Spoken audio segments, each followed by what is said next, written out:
Alright, let's get her going. Alright. Boot that up. Hey, look at this cool thing. This is where I saved last time, and now it's the background. That's fun. I didn't know that was a thing that happened because I don't think I've saved it anywhere that this would have been relevant. Alright, we're back with more Great Ace Attorney. Gina has been accused of murder. And it's another locked room mystery, so that's super swell. Alright, let's just get into it. Kind of tired today, but hopefully it won't be too bad. I did also just get out of the shower, which is sort of an energy burn, but it's fine. That is unplugged, perfect. Okay. So I think all we have left is examining here. Fresh and glorious, yes. I got a haircut as well. It's about time. My hair was too long. Okay, what do we start with here? Oh, probably that. That'll do. Alright then, let's see what we can uncover. Oi, what do you think you're doing, Sunshine? You can't touch anything in here. Oh, but we were hoping to investigate. This is a crime scene, for Pete's sakes. No touching. What's the problem, Gregsy? Rune is a lawyer, you know that. Oh, I'm ever so sorry, your ladyship, ever so sorry. Rules and regulations are a thorn in my side. Now, of course, if Mr. Naruhodo was to have been properly appointed by the accused, that'd be another matter. The accused? If you could show me some representation papers, I'd be only too happy to let you nose around. Did you hear that, Runo? You need to sign some representation papers. Looks like presenting the detective here with the correct paperwork is the only way. Okay, I guess we'll go back to Gina, question mark? Or no, we have to go back to, that's right. We have to go get, Susato. Where is she? Probably here. It also says that she's waiting there, down there, so that is probably what I have to do. 16th of April. British Supreme Court's Lord Chief Justice's office. Yes. Yes! No matter how many times I come here, I always get the same sense of oppressiveness somehow. I mean, the dude's literally got a throne on the top of a set of stairs. And, like, guards protecting the entryway, even though they're just suits of armor. I think. Those could be real people, I have no idea. Also, we're in Big Ben. That's a long way up. You think this place is oppressive? I think it's normal. How so? I mean, look at that suit of armor over there. You can't take that seriously, can you? Maybe it thinks the same about you. Fuck is this? Susato? Oh, this must be Susato, and the first one was the Justice. Yes, thank you very much. Yep. There they are, Susato-san and Lord Strongheart. I wonder what they're talking about. They both look very serious. What the fuck did this guy sound like again? I haven't voiced this dude in weeks. I think he had a deep voice. Very good. There is nothing further to discuss. You may return to your lodgings. No doubt you have much to do in preparation for your return to your homeland. Wait, what did he just say? Your return to your homeland? Susato-san! Ah! Fuck! Don't do that. John Woo, is that you? Oh, Mr. Naruhodo. What was all that about? I'm also here. You're in my office. Ah, Mr. Naruhodo, thank you for coming to collect your colleague. What's this all about? Why are you talking about Miss Susato's return to her homeland? And tomorrow?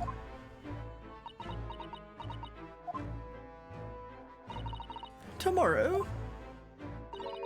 What about Ginny's trial? You mean she's been formally charged now? Oh dear.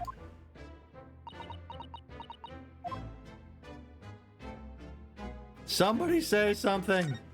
Please explain. Mr. Sato, what's all this about?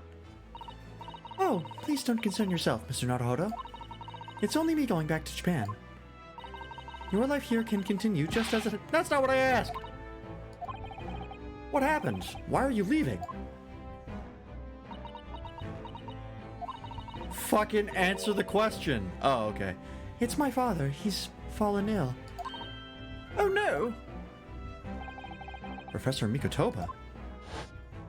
Don't tell me he got poisoned. Oh, Jesus Christ. What was this dude's voice? If I may. Yes, sorry? You must be the defendant, Ryunosuke Naruhodo, I believe. Yes, that's right. My name is Eugene Mikotoba. I'm a professor of forensic medicine at Yume University. Sure. We received an international telegram from the Empire of Japan informing us of the news. 10 days ago, Father collapsed with a fever. The cause is apparently unknown. And it seems he grows weaker day by day. I don't believe it. As you are aware, the voyage from here to your country's capital, Tokyo, takes some 50 days. I thought it would be prudent to hasten Mr. Sada's departure as much as possible. Yes, absolutely.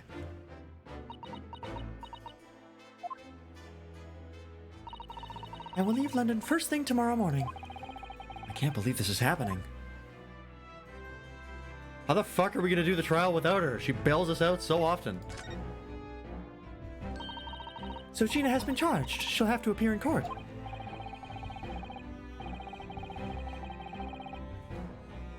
Yes, she was formally charged a few hours ago, and the date of the trial has already been set for tomorrow. No, not even 24 hours later. That shit's normal. Gina. Ah, the Lestrade girl in the murder of the Baker Street pawnbroker, yes. An all too conspicuous case. I have no idea what that means. The pickpocket was clearly disturbed mid-robbery and shot the man in a panic. Oh, the yard is overstretched as it is, without wasting time on these open and shut cases. It's not wasting time. Gina would never do something like that. Mr. Naruhodo. Oh, yes, Lord Strongheart? In deference of your fine services to date, I shall overlook this young girl's insolence. Otherwise I would hang her from a streetlight, as we like to do in London. But I have no recollection of admitting a child into my office. Leave. Now. Of course, Lord Strongheart. Criminals will tell the most palpable lies in order to evade justice. The police can ill afford the time it takes to unravel all their truths. Untruths. That's the opposite of truths. Meanwhile, more crimes are perpetrated. We have far more serious matters with which to contend. Serious matters? Didn't Gregson mention something like that yesterday? Yes, Inspector Gregson made a similar remark yesterday. I said that out loud. It's no concern of yours, though I'm sure I need not remind you of that.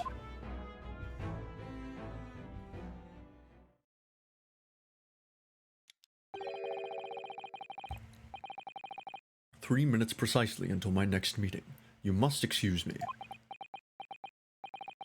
There's just one more thing, Lord Strongheart. Which is? It's Miss Lestrade's trial. I wonder if you might permit me to defend her. A timely suggestion. Sorry?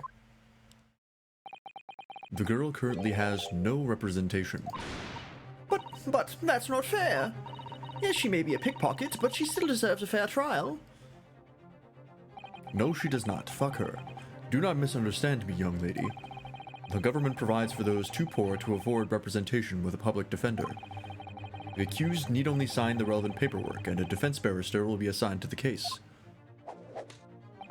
However, the young girl in question has refused that right. Why would she do that? A question you would do well to direct at Miss Lestrade. You'll find her at the local prison. Yes, thank you. Now then, it's time I was leaving. Good day to you. John Woo, let's get out of here. What a day. Gina charged with murder? Susato-san about to leave?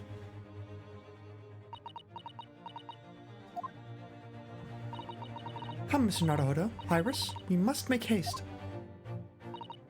But, Susie... Back to the prison. All too familiar, maybe for you. You're leaving for Japan tomorrow morning, aren't you? Don't you have packings and things to do? As Mr. Naruhodo's judicial assistant, my personal circumstances are of no consequence. My sole purpose remains to help you in whatever way I can. Thank you, Mr. Sato. That's a very pensive look. I think we ought to visit Gina first. In any case, I should like to wish her well before I leave. Oh yeah, in the first game? Yeah, we had to go back to the prison fucking constantly. That happens all the time in the base Ace Attorney games, especially the early ones. They get better at it later. They get better about it, I should say, later. This game hasn't been too bad as far as, like, going back to the prison. I think we've only had to go back to the prison, like, a few times in each case. Yes, that sounds like a good idea. Let's go. I'm honest, this has completely thrown me off. I'll just have to do what I can as a lawyer. Yeah, especially in the first game. You go back to the prison so many times. Prison. But yeah, Dual Destinies and, Spirit of Justice, I think I'm a lot better about that. Cell 13. Ah! Hello again, Gina. The tone of your maybe for you seemed very pointed. Well, you keep talking about how you have all these prison nicknames. I don't know your life. They still let you keep that, huh? You're gonna go through the whole rigmarole. Alright. What you lie for now? To have the muzzle of that grenade launcher shoved in our faces yet again, obviously. I think I need to improve the way you load ammunition into that thing, don't I? Gotta keep my mouth shut. Look! You can come as many times as you like, but I ain't got nothing more to say to you. Listen here, you dumb bitch. I will strangle you. Why was there a fade to black there? What was that? Was that supposed to be like a passage of time of us just standing outside our prison cell like goobers? Gina, I wonder if you might hear me out. There's something I'd like to say. What? I'm sorry to say that I must reluctantly bid you farewell. Farewell. Tomorrow I must begin my journey back home, to Japan. I fear we may never meet again. Oh, right. I've had the pleasure of meeting so many lovely people here in London. I have so many wonderful memories. And yet, as things stand now, it will be a glum parting indeed. Poor Iris is so miserable. Susie? Well, that ain't my business. Both Iris and Mr. Naruhodo believe you to be innocent, Gina. They've put their faith in you. But somehow, you can't find it in your heart to put your faith in them. Yeah, that's right, I can. What of it? It grieves me greatly to have to say goodbye to my friends when they're so clearly unhappy. Because of you. This is a very pointed emotional attack. Well, it's my fault. Yes, so I one final request, Gina, before our paths never cross again. Right here and now, I want you to show both of them that you don't deserve the faith they've invested in you. Eh? Only by doing that, will you truly be as alone as you claim to be. What are you talking about? What do you expect me to do, eh? You told us that everyone lies. So prove it, by admitting one of your own untruths. What about what you said before, Jeannie? You said something about unforgivable lies. You must tell Mr. Naruhodo and Iris the truth now. That is my last request before I leave. My last request as a judicial assistant. I can't speak. No, I can't. Whatever these lies are, they're obviously weighing very heavily on Gina's mind. Gina, I could be wrong, but is it something to do with what happened 2 months ago? Something about that trial? That would track. The one in which Magnus McGilded was acquitted. Ah, the case of that mysterious murder that took place inside the omnibus. You were called as a witness by the prosecution. Is that what this is about? Yeah, you're right. Because in that trial, I lied. I lied like you wouldn't believe. We're coming Aussie. Will you tell us about it now?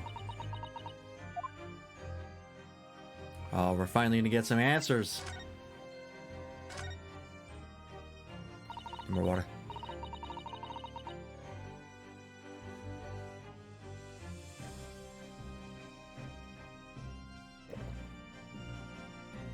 I'm always dehydrated coming out of the shower.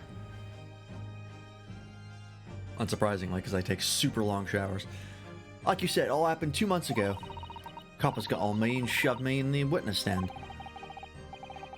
And based on your testimony, Mr. McGilded was declared innocent. Yeah, well, the thing is, I lie about a whole bunch of stuff. I knew it. What sort of thing did you lie about? I was hiding under the seat that night. That was the truth.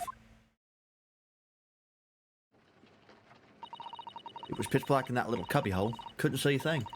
And then I heard that loud thud, like someone falling on the floor.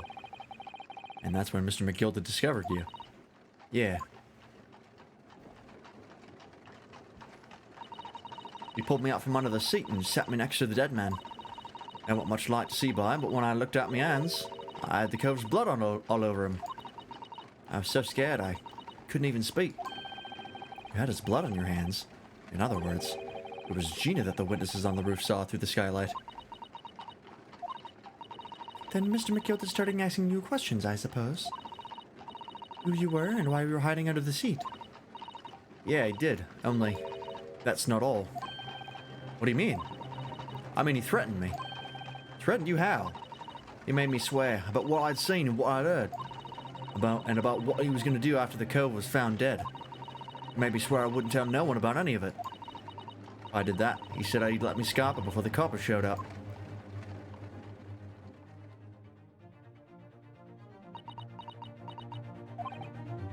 Gina, you must tell me what he swore you to secrecy about. What you saw, what you heard, everything.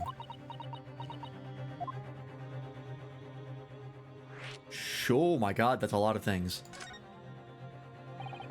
You said McGilded made you swear not to tell anybody what you saw, but you were in the pitch black compartment under the seat the whole time, weren't you? Yes, with Mr. McGilded sitting above your head, if I remember correctly. Yeah, it's true, but it was when I heard the thud of the cove hitting the floor. I let a little scream, see? Couldn't help it. McGilded heard that and dragged me out by my arm. That's why I saw it. It was on the floor next to the old geezer what had been stabbed. A disc all bright and shiny. A disc? Do you mean... Yeah, that's it. The one with the D took off me at Winterbanks. So the music box disc was there on the floor of the omnibus. Not for long, McGilded spotted it straight away. He picked it up smartish and stuffed it inside his pocket. So that disc was in the omnibus 2 months ago at the scene of Mr. Mason's murder. And the bog trotter told me I want to mutter a word of it to no one. Some like platinum chip shenanigans from Fallout New Vegas. I don't want to replay that. I've been thinking about it. Maybe something I could stream. Because it was so dark under that seat in the cab, I was straining my ears the whole time. After a while, I heard the door and footsteps inside the cabin. Presumably that was McGilded getting on board. Nah, not only him. Oh, because I could definitely make out the footsteps of 2 people. In that case, it would seem likely that it was Mr. McGilded and the victim. Mr. Thrice-Fired Mason. In his testimony during the trial, Mr. McGilded claimed he slept during the carriage ride. But whenever I'm in a carriage, I'm taken with a fierce tiredness and I always succumb to it. Thank you for the flashback. And your own testimony, Gina, supported his. All I could hear was the Irishman snoring. A great flashback. Amazing. Yeah, that wasn't exactly true. Neither of them was asleep.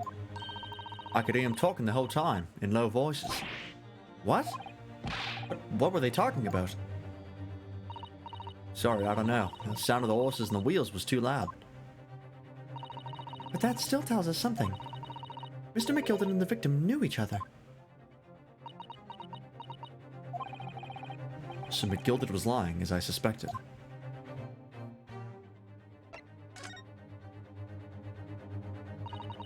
I knew it wasn't going to take long before someone raised the alarm that the bloke had been killed. Yes, you were quite right. The other passengers on the roof deck noticed very quickly. So when the cab came to a stop, Miss McGilda told me to hide back under the seat again. I climbed in and waited. The two guys from up top ran off to get the coppers. Yes, Mr. Fairplay and Mr. First. Right, and after they'd gone, McGilda asked the driver to do him a favor. A favor? Now then, fella, what I need you to do is take this coat of mine and deposit it with a nearby pawnbroker. And for your troubles, let's see now. I'll give you 10 guineas. Paid him off.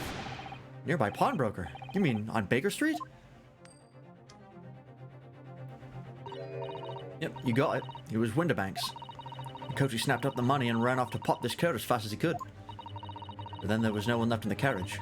McGill opened the box under the seat and let me get out of there, but not without conditions. I see. What conditions? What were McGilda's conditions then? For letting you go free, I mean. Not telling a soul, not for anything. But what I saw and what I heard. And there was something else as well. There's more? Yeah. This is the most important thing, he said. I can't do two accents at once, one accent trying to do another. That's very hard. I'm after sending the coachman on a little errand for me with some small change in his hand. Now then, did you hear what I asked of him? Did you see anything at all? At all? Guess we go pop your weasel, right? Aye, the fiend's taken me the overcoat to deposit with a pawnbroker hereabouts. And I want you, lass, to take the redemption ticket for it. Do you understand? What? You want me to have the ticket? That's right, and I'll come fetch it from you later. Sometime within the next 2 months. You're to hang on to it until then, is that clear? And whatever you do, don't lose it. Alright then. And in case I might happen to be delayed at all, you're to go to the pawn shop Winterbanks, so it is, and you're to extend the loan before the 2 months is up. If you forget, the article will be forfeited and any old fiend could come along and buy it. But I ain't got that kind of brass. Here's £5. That should be enough. Do we understand each other, lass? Don't try anything funny now, if you go against me. Yeah, I get it. Good, and one more thing. In a few days from now, you'll be visited by the police, I've no doubt. The coppers? Aye, they'll come asking you to take the stand in court to testify as a witness. So let's just have a wee chat about that, shall we? What is it that you might say, and what is it that you won't?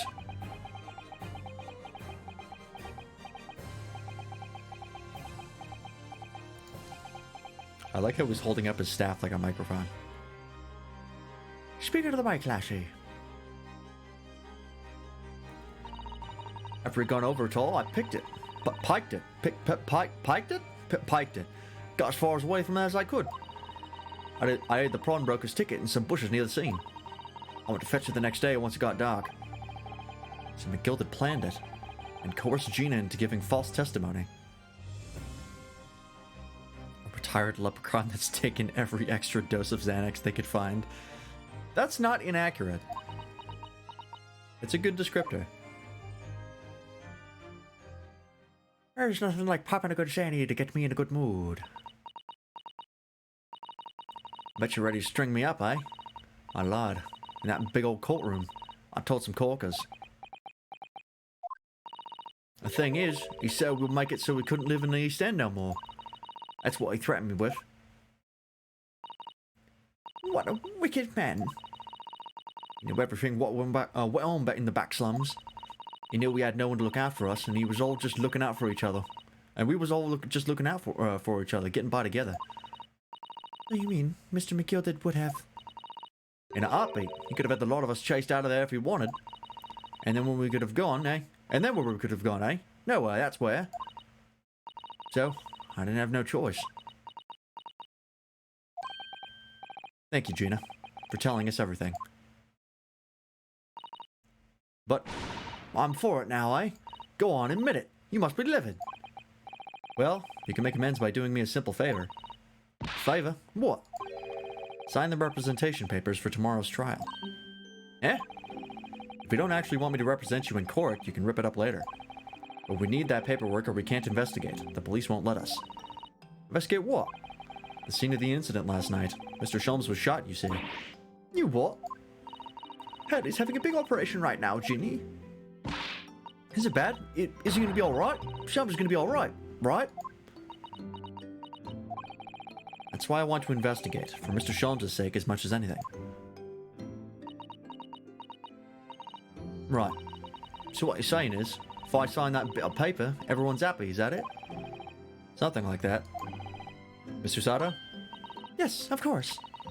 I had the representation papers here.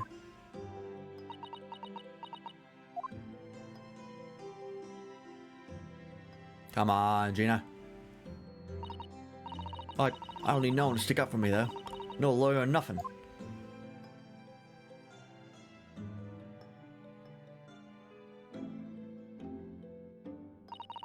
Poor Ginny. She seems so lonely. Hey, we got there. Well, at least this should mean we can investigate the scene at Windibanks now. Yes, and perhaps we can come back to visit Ginny when we're done there. I feel like we finally cracked Gina. She's opened up to us at last. That sounds kind of weird. And now I have her representation papers. No one else knows just what a responsibility that is. Anyway, for now means Inspector Gregson can't stop us investigating at Windibanks. Although, something tells me he's not going to be happy about it. Wow, to be continued already? It's been half an hour. I didn't think this the scene lasted that long. Isn't this like part 4 of the investigation or something? My god, it is. Wow, okay. A lot of parts to this this final episode. 4 investigation sequences. That's a first in Ace Attorney. Windibanks Pawnbrokery. Here we are again at the scene of the crime. Now to thrust these representation papers in Gregson's face and see what he makes of them. Hello again, Inspector. Do you have a minute, please? What is it now? You should go home and get some rest. Here you are, Grexy. Here are the representation papers. Your ladyship. How?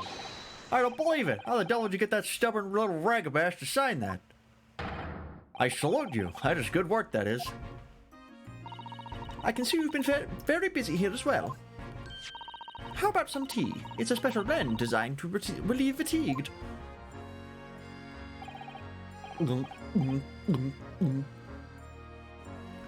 Oh, fuck. Ah, lovely. Well, let's see now. Yes, I hardly feel tired at all. I'm fit as a fiddle, your ladyship. Would it be alright if we investigated the scene of the crime then? Do as you please. You know where it happens. Through that door behind the counter. It said Gregson for a split second there. I don't know if you caught that. The text box name didn't change in time. That was weird. Yes, the storeroom. That's where I discovered Mr. Windibank. And Gina. Right, well, I'll be getting back to business then. Will you be investigating in the storeroom as well, Inspector? If I'm perfectly honest, we need to wrap this up before long. Can't afford to spend too much time on it. But there are so many articles to go through, it's taken forever, even with the lads working around the clock. Which is a problem, because there's another case the Yard needs to investigate urgently. Must be what Lord Strongheart meant by far more serious matters before. So what I'm saying is, don't get under my feet, Sunshine. Come then. Let us not waste any time. Alright, now we can examine. Let's examine that calendar. Ah, look here. Oh, fuck, that's the bullet. Wow, it didn't deform at all. What is that made out of? Fucking titanium alloy bullet? Jesus. Oh yes, a bullet hole. And I can see the bullet is still lodged in the wall. Presumably Mr. Windibank wasn't practicing with his revolver in his spare time. Ah, well. Mr. Sholmes likes to practice in his drawing room whenever he can. He's very patriotic like that. Sorry? It's all there in the Adventures of Herlock Sholmes, you know. Isn't that right, Iris? Ah, did I write something like that? Partly in jest, perhaps. In jest? In jest what? Well, he doesn't do it often. It's quite a dangerous pastime. He doesn't do it often. He shouldn't even do it once. Forget that for now, Bruno. Let's examine this bullet. What's that around the bullet hole? Is it blood? A suspicious red stain on the calendar. No, wait. It's ketchup. Son of a bitch. It's the condiment killers. Aha! I may well be able to help with that. What? There's nothing like the sight of blood to get the blood pumping, is there, Bruno? I have a feeling I'm not as bloody-minded as you, Iris. I'm afraid the sight of blood makes my blood run cold. There you have it, you see. When it comes to blood, we're all different types. Yes, what a scientific observation. So you need this. Oh no, what is that scary-looking thing? Hurley and I haven't actually come up with a name for it yet. But as soon as you see it in action, you'll understand what it does. Watch. Perish.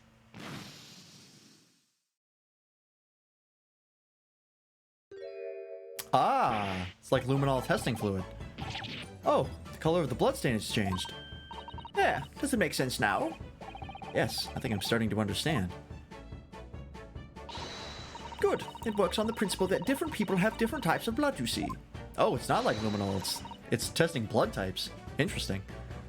Yes, how wonderful. The chemical it fires combines with the blood and makes it change color. So you can identify whose blood it is that you're looking at. In a flash. Oh, what a fabulous invention, Iris. Isn't it? Isn't it? I bet Judy would say it's bleeding great. So, whose blood are we looking at then? Well, all the chemical does is turn the blood a different color, so... Just find someone whose blood turns the same color, and you'll know who it belongs to. In a flash. It's more like 2 flashes, really, isn't it? One flash or two, this could well turn out to be a very valuable clue. So we must make note of it in the court record. Blood samples portfolio. Interesting. Let's keep testing and adding. Is that the first time she's done that fucking motion? I have not seen that before. Let's keep testing and adding the results of any other blood analysis to the portfolio. As long as I have reagent left, sure. Reagent. Whatever it's called. Okay, let's take a look at that.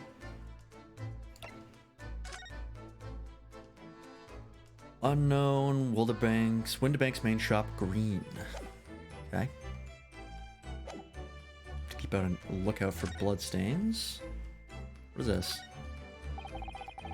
Nothing. What about it? Oh, it's the shattered lamp. There's the article ledger here and Mr. Windibank's notes, and... What's this? Looks as though someone has left a little photographic print behind. Oh, look on the back. There's some writing. Is there? Ooh, show us, Susie. Show us. 15th February, 10:30 p.m. Article deposited, 1 gentleman's overcoat. Loan amount paid, £1. Redemption deadline, 15th April, 10:30 p.m. The gentleman's overcoat pawned for £1. It was a very fine coat. In fact, I think... Yes, this must be the ticket for the overcoat that Ginny redeemed yesterday. And is still wearing, which belonged to Mr. McGilden. I would never have expected the redemption ticket to be handwritten on the back of a photograph, though. It seems Mr. Windibank just used whatever piece of paper he happened to have on hand. But this photograph of a cat, it looks very familiar, doesn't it? I'm sure I've seen this exact same picture somewhere else recently. Oh, yes, you're right. Very recently. It's the same as the one Ginny gave us earlier. Of course, I was forgetting that she gave us that print. Well, what are you waiting for then, Mr. Nardauto? Get it out. Whip it out. Show me that print. Alright, let the cogs turn.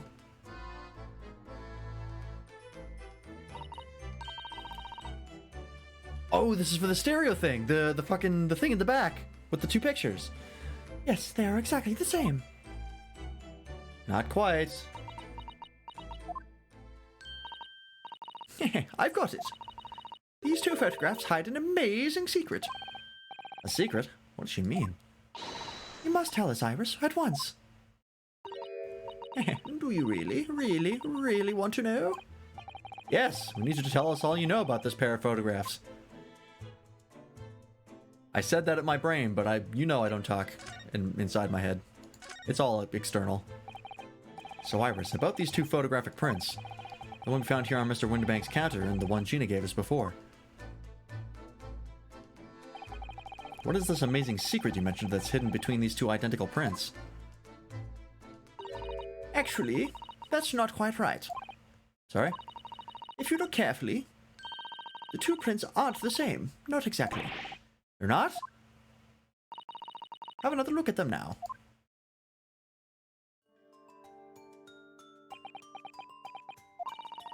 Can you see that they're just slightly different from each other? I think so. It's very subtle, though. But what's the reason for the subtle difference between the two prints?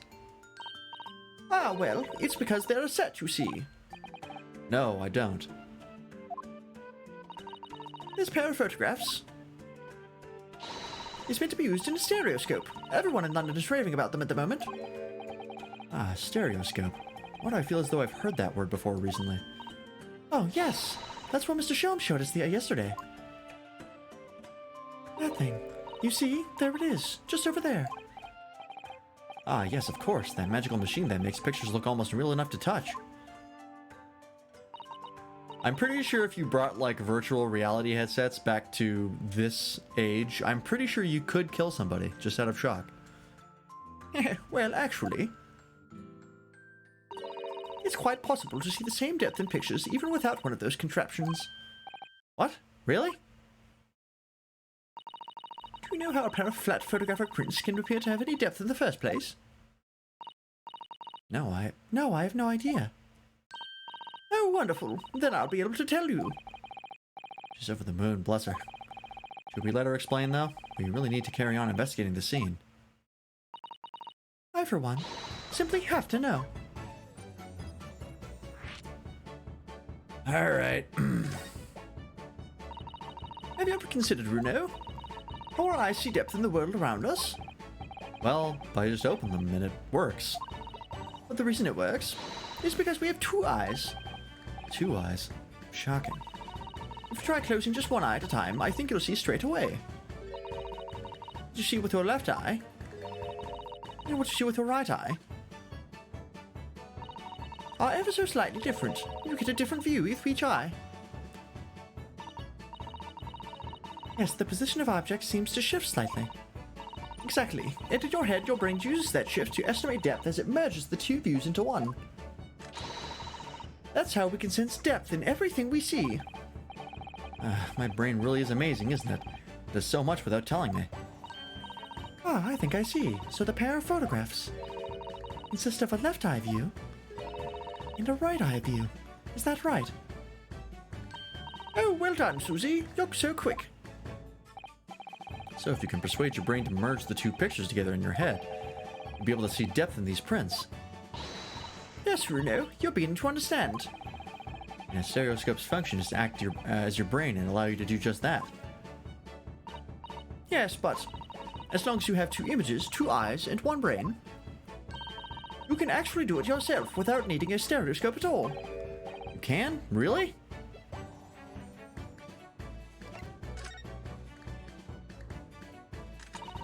Let's try it. Excuse me, that snuck up on me.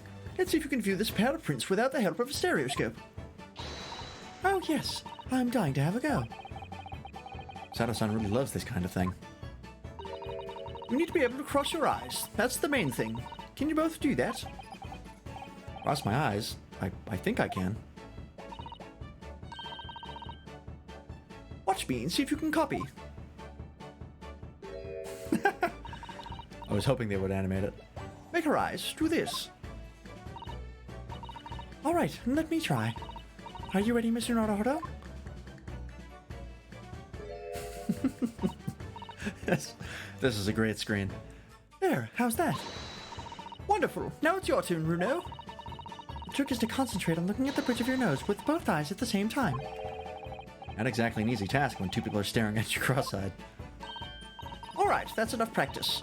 Now let's try it looking at the prints. Start by staring at one print and slowly crossing your eyes. You should see two overlapping images like this. You try it now, Runo. I'm just going to have to give it a try, I suppose.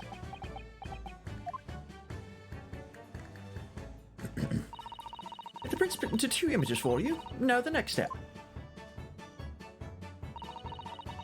is to put the pair of prints side by side like this, and then to try crossing your eyes again. The prints should slowly merge together until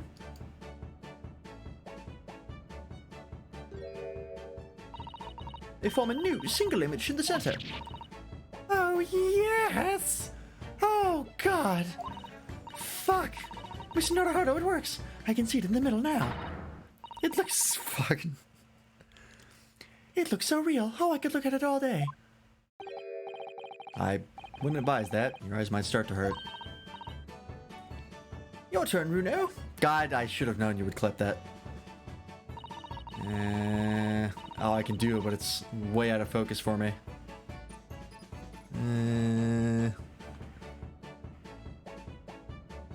Oh, I think I got it. Kinda. Oh yeah, I got it. That's cool. Pretend you're looking through the two pictures and slowly cross your eyes. Keep adjusting the position of your eyes until the two images overlap exactly in the middle. Like this, is it?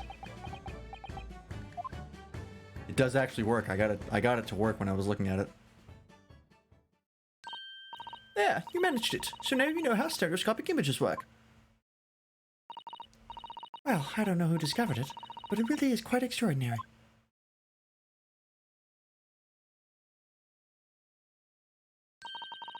So what do you think of these stereoscopic prints then, Runo? They're certainly amazing, but it isn't easy to get the knack of viewing them properly. No, some people find it easier than others. That's why contraptions like this exist, for people who find it tricky. Oh, I recognize that. We saw one over there yesterday, didn't we? If I remember correctly, you press this little knob here, and set the pair of photographs in this stand at the back, and... It's still amazing, even though I know roughly how it works now. How is any of this relevant? Like, this is a hell of a tangent to go on. How is this going to come up as to be important? We've been talking about this for like 15 minutes now. Well, London seems to agree with you. Stereoscopes are very popular at the moment. You can find one of these folding contraptions in lots of households in the capital currently. But if these little machines are so affordable, surely there's no need to go around staring cross-eyed at pictures like you hate them. Ah yes, I typically go cross-eyed at things I hate. But it's much more satisfying to be able to see the effect with your own eyes. Well, I think so in any case. You have to do the entire trial in stereoscope. In 3D. Stereoscopic pictures. I've never even heard of them until yesterday. I've been certainly learned a lot about them, but I wonder if it's knowledge that I'll ever actually need. Okay, we got the other one. Great. Cool, that was worth it. At least we have the thing. Oh, excuse me. So this has... that. What is this? Appears to have used the back of this photograph to write out a redemption ticket. He's printed very neatly, but still, perhaps he ran out of paper, so we had to use anything he had to hand. It's hard to know what's the front and what's the reverse side now. Okay. So that has an icon on it, which is some sort of stamp. Was this originally an AR function on the 3DS or something? Good question.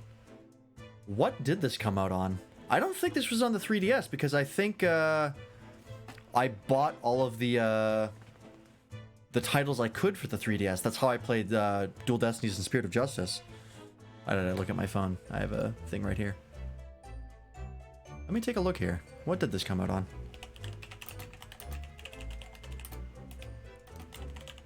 I should just look up Greatest Attorney. That would make sense.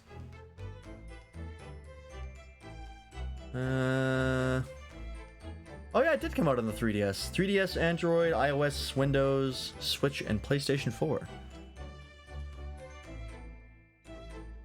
Oh yeah, originally released on the 3DS in 2015. Oh. I thought I didn't see it on the Nintendo shop, but I guess it was there. Maybe I didn't buy it because it was a spin-off, and I just wanted the main games at the time. That's very possible. That's cool. That makes sense. Yeah, this has got a blood print on it. Mr. Naruhodo, I don't know if you've noticed, but there's something rather troubling here. Purist. It's not inaccurate. I think mainly because I played Investigation. There's Ace Attorney Investigations, which actually features Miles Edgeworth as the protagonist. And I tried to play the first one and never got through it because I did not like it. I've heard the second one is a lot better, so I might try that one out. There is a fan translation for it because it was never released in the West. So I've considered giving that one a try, but probably not on stream. I have noticed. The red smear, you mean? Yes, it looks like blood, doesn't it? I wonder if Susato-san had picked up on that. Well, in that case... Yes, we need Iris. We should show this to her before we forget. Ah, there we go. Now we can present... Oh, that looks like blood. I would say it's from a gloved finger. Almost certainly a glove made of leather.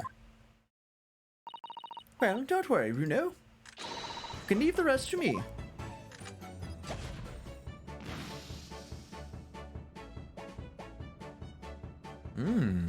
Purple. Yes, it was Battle Network that I suffered through. I didn't even finish the third game.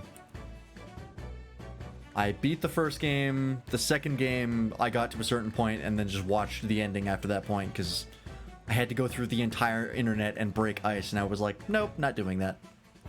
And then I got like maybe halfway through the third game and finally was like, these suck. Like, these are just bad. These are not fun. Yeah, that was not good. I've deleted all those VODs. I don't plan on uploading any of those because I don't think they were fun to watch. Yes, that's a color we haven't seen before, is it? We simply must add it to the portfolio of blood samples. It could be an important clue. Although, it would be nice to find out whose blood these different colors correspond to at some point. Well, this particular stain of blood. Oh, we've had an idea, haven't you? Do you know whose blood this is? I think I do. Yes, I have an idea whose blood it is. Not from the color return, but with a little deduction. That's right. I think it's clear. Iris, you know as well. You first, Runo. Who do you think it belongs to? Alright, I believe that this is the blood of... well, the only one that had gloves on is Thrice Fired Mason, I believe. McGilda didn't have gloves, Gina doesn't have gloves, Windibank didn't have gloves, it has to be Mason. Thrice Fired Mason. You don't sound very sure of yourself, the way you trailed off there. Well, it was 2 months ago now, that case. And of course I'd never met the victim, so I'm struggling to remember his name. He was definitely thrice fired, though. The victim of the omnibus case. Yes, his name was indeed Mr. Thrice Fired Mason. But that would mean that this bloodstain was left on the ticket 2 months ago. Yes, I think it was. Gina brought this ticket here to Windibanks yesterday. I'm suggesting that the bloodstain was already on it at that time. There was a smear of blood from the time that Mr. Mason was killed 2 months ago. Something else is coming back to me now. Mr. McGilded was also wearing leather gloves that night. Now I ask you, what good-hearted soul wouldn't rush to help a fellow bleeding from his stomach? I wasn't about to start worrying about my gloves now, was I? I reached out to get the man a hand. Oh, yes, that also would have made sense. It certainly does look like a leather glove thumbprint, this mark. But we know that Mr. McGilded had no injuries at the time anywhere on his body. From which we can conclude that any blood on the glove belonged to the victim, Mr. Mason. Mr. Naruhodo, you sound just like Mr. Shums. Take that back. Minus the quirky slip-ups, I hope. Yes, I think you're right, Runo. Very well. Let's make a note of this. Okay, that's good. That's been updated as well. Alright, we got that. Let's go through that door, shall we? I think we've done most of what we can in here. Behind that door is the storeroom, isn't it? That's what Drexy said.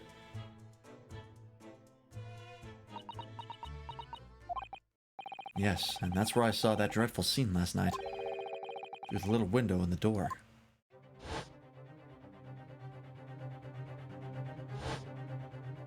Actually showing the bullet wound is bold for an Ace Attorney game. I don't think they typically show, the wounds.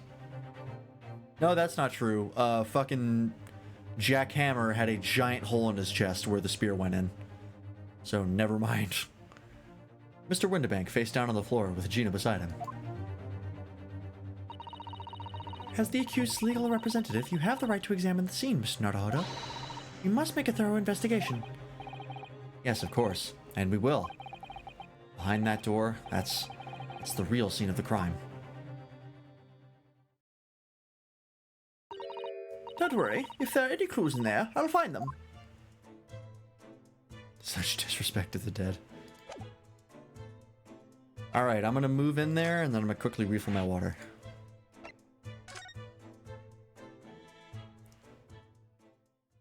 What are we looking at? Oh, this looks lovely. Lots of things. Alright, I will be right back.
Alright, we're back.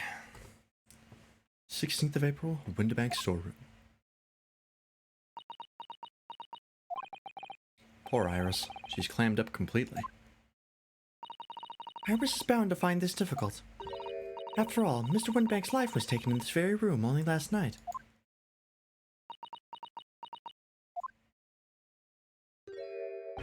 Oh, hi. There! Wait, Inspector! What is it now, Sunshine? You took one look at me and tried to run away. You think a Scotland Yard inspector would run away from some jumped-up little defense lawyer, do you?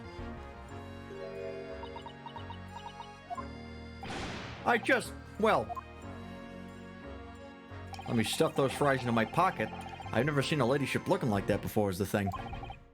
I didn't know what to say to her. So you weren't running away from me, you were running away from a 10-year-old. I'm afraid this is all a little much for young Iris. Some gentle reassurance might go a long way, perhaps, Inspector. Yeah.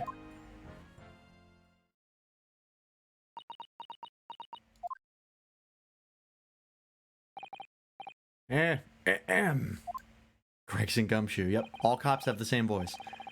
Don't trouble yourself unduly, your ladyship. I mean, at least you're not dead, are you?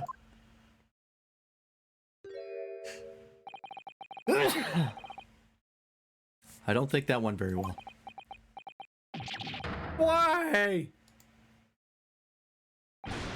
Look, I'm in the middle of an investigation here, Sunshine, and I told you not to get under my feet. And we have investigating to do ourselves. Yes. I'd like to hear more of what the socially inept inspector has to say. Oh, Hurley. And inquire into how Mr. Sholmes' operation is going. Okay. So, Inspector, what do you make of the crime scene here? Sure, you got eyes, haven't you? Use them. It is what it looks like, nothing more, nothing less. Hey, Toaster. We've moved into the storeroom where Windibank died. It's an ad for not Fall Guys. Ah, yes. Legally distinct. Competitive platformer. Iris, could you lend me a hand? Windibank died? Oh, yeah. And Gina is currently the prime suspect in a locked room murder. And also Sholmes has been shot and is currently undergoing an operation. No, believe it or not, crazy I know, but it wasn't suicide. I know it's hard to believe. So, Grixie, what do you make of the crime scene here? I'd shoot Sholmes too, understandable. Oh yes, your ladyship, do allow me to humbly explain. Last night, at shortly after the hour of 1 o'clock in the morning, Scotland Yard police attended the scene. The one and only door to this storeroom was found locked from the inside. So it was locked from the inside. That's what he said, Ryunosuke. What fucking... okay.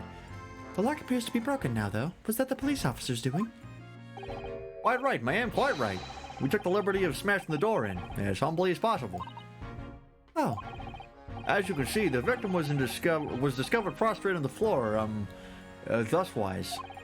And next to the aforementioned body, we discovered the Violet Gutter child. Are you talking about Jeannie? She's my friend, you know, Inspector.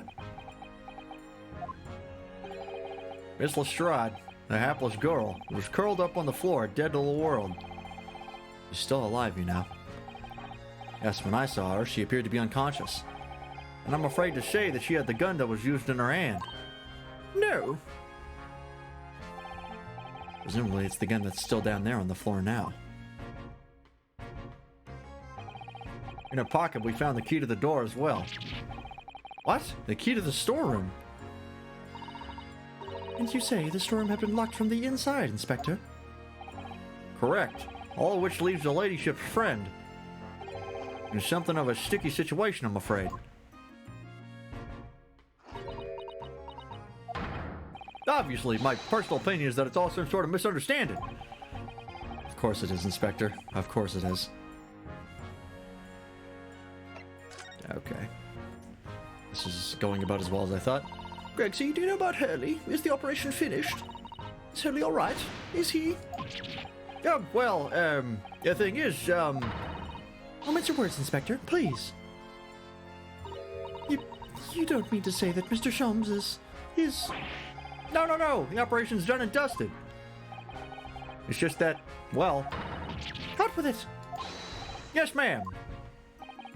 They use something called a general anesthetic. It's the latest thing. Renders the whole body insensitive. The whole body anesthetized? Is that even possible? It means the operation can be completed while the patient is fast asleep. Goodness, in the Empire of Japan, we can just manage to provide laughing gas for a tooth extraction. The trouble is, the latest thing isn't always the greatest thing, if you follow my meaning. They couldn't get the medication to work at first, so it took hours for him to nod off, or so I heard. And now that the op's finished, they can't get him to wake up, apparently. Oh my. No one knows if it's the anesthetic still in the system or if the bloke's just plain exhausted.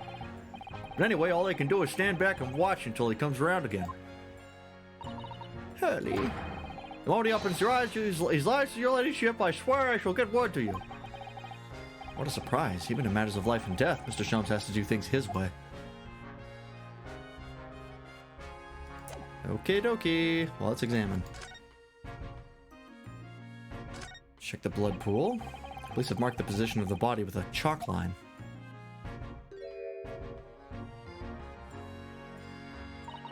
Poor Mr. Windibank. He was such a nice old man.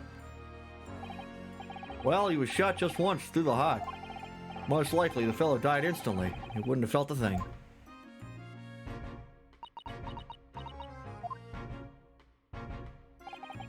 This must be his blood then. Ah. I don't like to ask at such a rush of time, Iris, but I wonder if perhaps... Don't worry, Susie. I'm ready for action.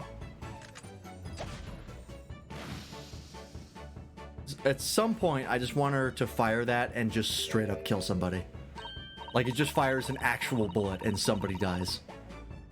So, now we know the color the comical turns when it reacts with Mr. Windibank's blood. And it doesn't match our analysis of the blood stain we found in the main shop. No, but let's add the sample to the others we've already collected anyway.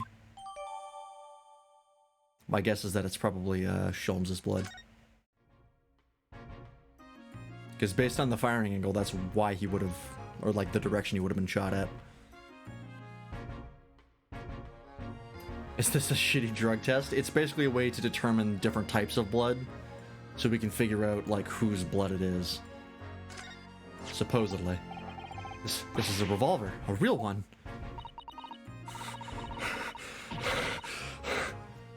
And quite possibly the murder weapon used to take Mr. Windibank's life. What's the matter, Susie? You and Trina look like you were about to faint. Well, it's just that I've rarely seen a gun in the flesh. And I've had issues with guns in the past. But anyway, we saw Mr. Windibank with this yesterday, didn't we?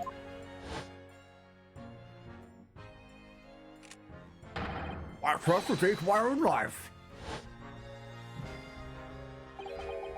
Must be the same gun. And last night, when I looked through the spy hole in the door to the storeroom here, that was the same gun I saw in Gina's hand.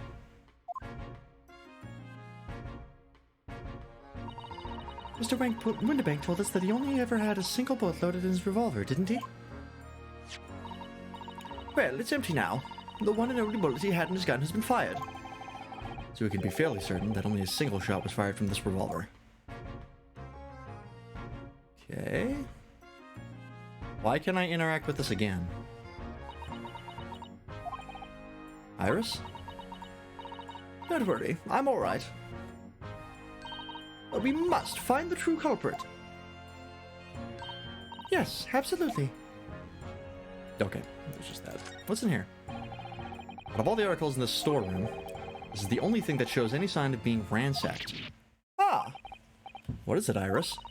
That's Where your manuscript was being kept?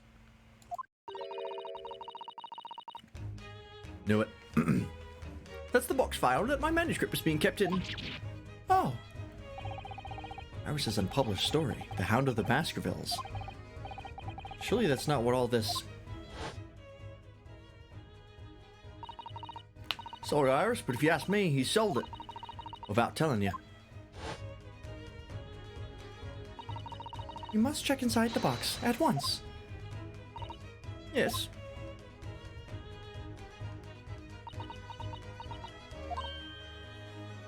Ah! Ah! It was there. Iris's story was there. Really? It was? Well, that's good news, isn't it, Iris? Yes. I mean, of course I believed Hurley when he said he'd deposit it here, but still. It's a relief to actually see it. Really? Because that's not a very well hidden frown.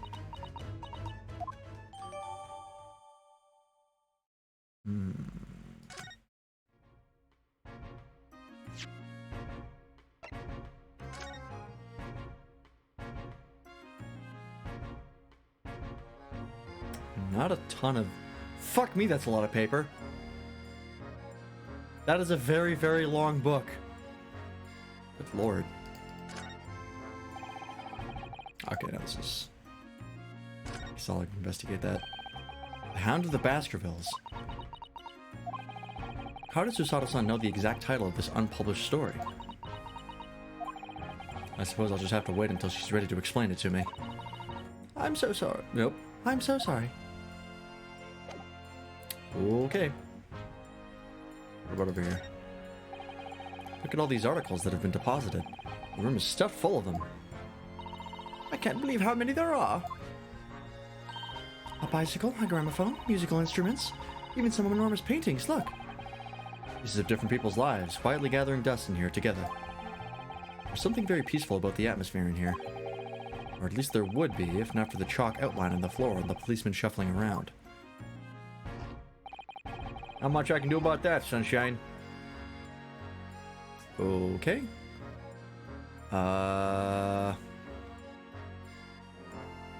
That's it, I think. There's nothing else for me to interact with.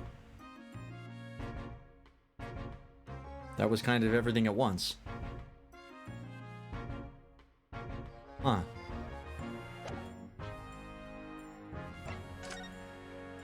What if I present this to you? Inspector Gregson, could you give me your opinion about this, do you think? Get fucked, you fucking idiot. Fuck you. You presented the wrong evidence, and for that you must die.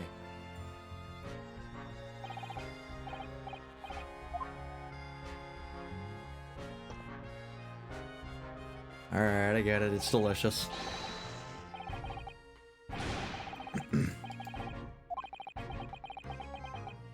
Alright, so that's nothing. Maybe I present this to Iris. I'll try moving back out.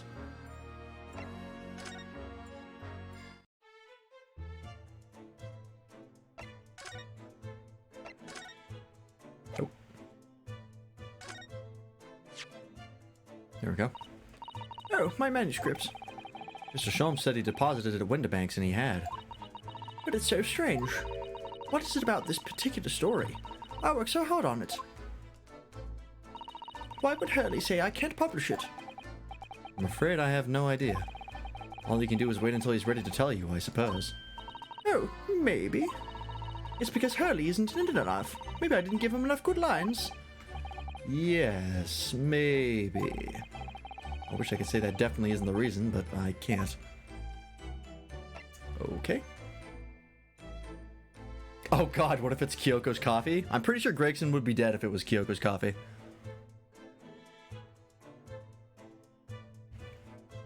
You gotta remember that at one point during Cyber Sleuth, the main character drank that and then collapsed outside of her office. I don't think that's something that can be survived. Oh, I guess we can check this, the music thing. As a music box, do you have them where you come from, Runo? Yes, but I've never seen one as large as this in Japan. Oh well, this will be a treat. Shall we have a listen?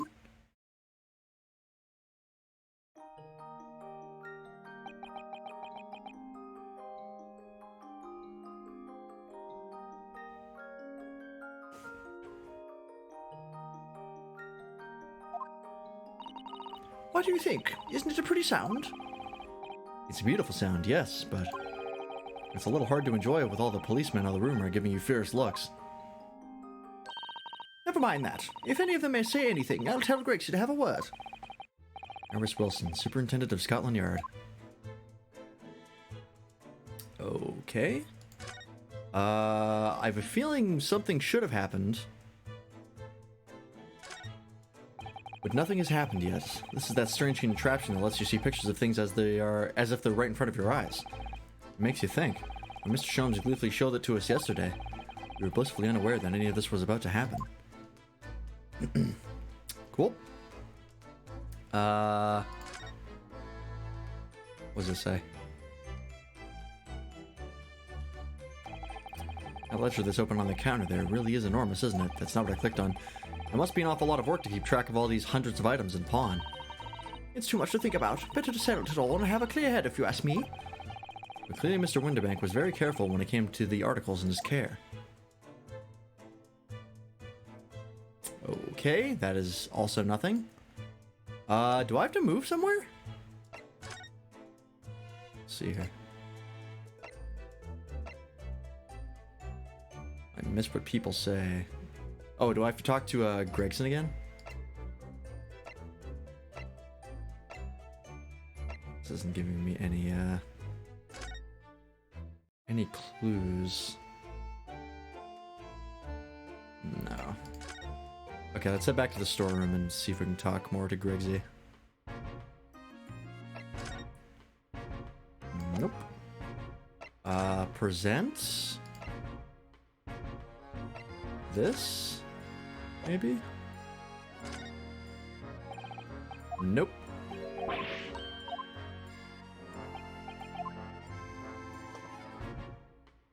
Okay,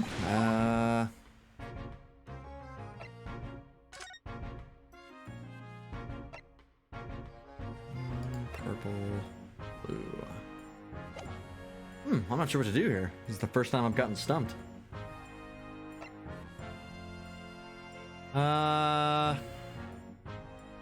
Did we present this? Oh, no, we didn't. Is that what I think it is? Your ladyship's latest. Yes, my latest story. It's called The Hound of the Baskervilles. Oh, most fascinating title, your ladyship. Fascinating. And, I don't suppose. Would there be any mention of my humble self in the tale this time? Good question. I can't really remember.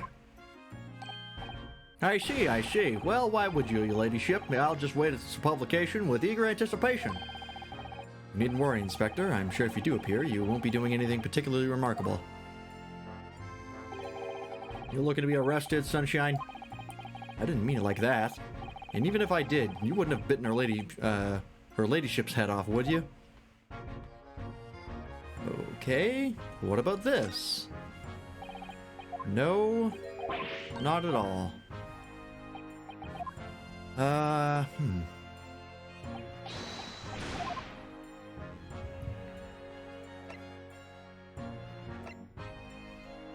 We already presented that, so that's not going to do anything. What about this?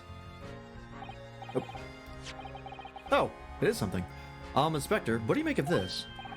What have we here then? A redemption ticket for an article deposited here, is it? Looks like someone ran out of office stationery and wrote the ticket on whatever paper was to hand.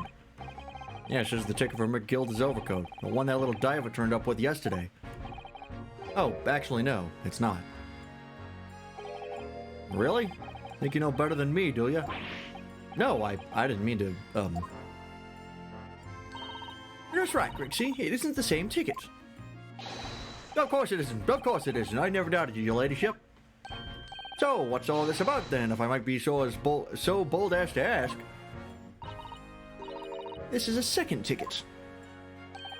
A second one? Seems like that Mr. McGilda in fact had another article in storage here at Windibanks. Ah.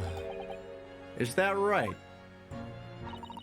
I think we need to discuss this further with the inspector, Mr. Naruhodo. Oh, good, because he's ever so easy to talk to. Yeah, I like doing his accent. This ticket was in one of the pockets of Mr. McGilda's overcoats. You mean to tell me? Yes, there was more than just the music box disc, it seems. Oh, excuse me. I sort of insisted on the lads taking it back to the yard and examining it properly. Well, according to the details on this ticket, Mr. McGilda deposited another article here with Mr. Windibank. Gotta slow down when I'm speaking. I'm stumbling all over myself. Yes, I can see it written here. Small box, was it? Do you have any idea where it is, Gregsy? Any idea at all? It's another article belonging to Mr. McGilda. It could be an important clue. Well, yes, I suppose it could be. Please, stop looking at me with those big turquoise eyes. They're all full of hope and expectation. It's too much pressure. I'll lose my marbles, I will. I'll go barking. This is no time for dog impressions, Inspector. That's enough sauce from you, Sunshine. Talking to me like you're goaded with the sauce, busting it down sexual style. There is one thing that springs to mind. According to this ticket, the redemption deadline's already passed, hasn't it? Oh yes, of course. Articles are only held for 2 months.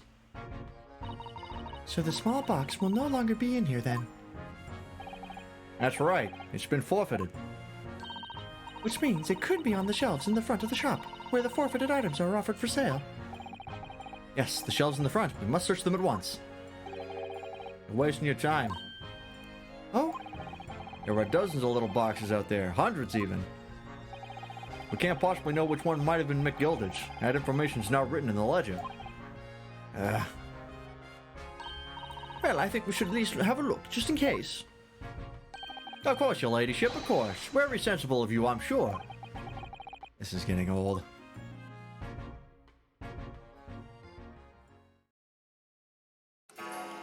Oh, what the fuck? Ah! I nearly jumped it out of my skin there. How could Mr. Windbank set such a wicked trap? I doubt he set it out to scare anyone. Is that really the time? I think perhaps we should pay Gina another visit soon. Oh? Her trial is tomorrow. We must establish whether or not you will be defending her. I think we should ask her one more time. She may have changed her mind. Don't you remember, Runo? You told her she could rip up the representation papers if she didn't want you to be her lawyer. Really? Did I say that? Yes, you did. The deadline for submitting the paperwork is fast approaching. In that case, we better hurry back to the prison and talk to Gina again. Okay, no time for looking at the shelves. We gotta go.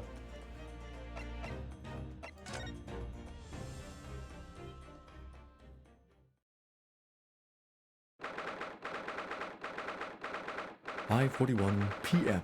Local prison, cell 13. Ah, Gina, good. You're back. Ah!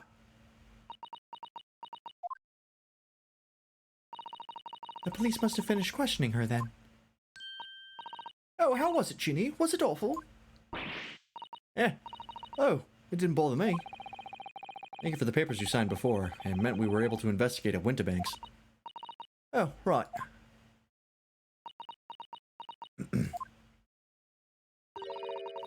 Don't you want to know how we got on? We've been ever so busy. What's the point in asking? Won't change what everyone's saying. I did it. That's not. Gina, we came to ask you for your final decision. What decision? About tomorrow's trial. Will you let me defend you, or not? I must submit the paperwork now if you'd like Mr. Naruhodo to represent you. Right, I see. She's really lost her fight all of a sudden. But I know what that feels like. The worry is just so hard to bear.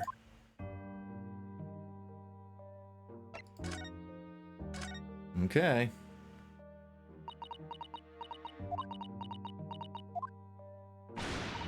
Alright then. Blimey, get a rest with them eyes, Iris.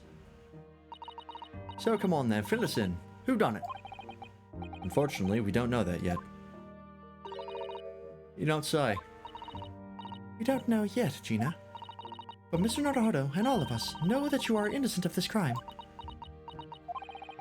And while we haven't yet managed to work out who the real culprit is, there are a number of interesting facts that we have managed to establish. Oh yeah? Like what? Well, for example, the reason for you being there in the first place. I think I know now why you broke into Winterbanks that night. Looks like I'm going to have to take some evidence that clearly reveals the reason, and thrust it in Gina's face. Or I could present it to her calmly, I suppose. I guess that's an option. We'll do that now, because...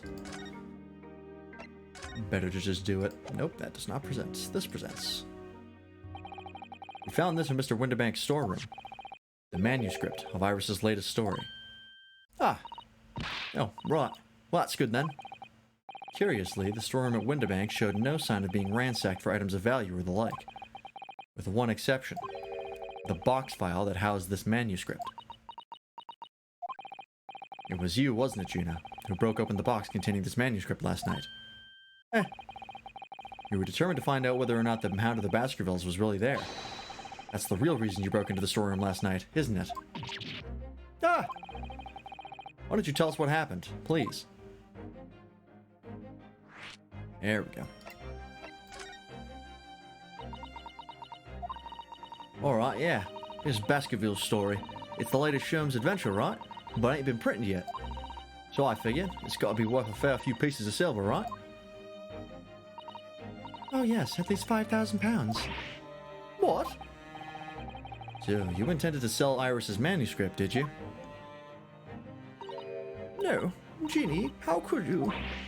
What? Wait. No, hang on. Of course I weren't gonna sell it. All I wanted to do was find out if the manuscript or whatever you call it was really there or not. That's the only reason I was in the place.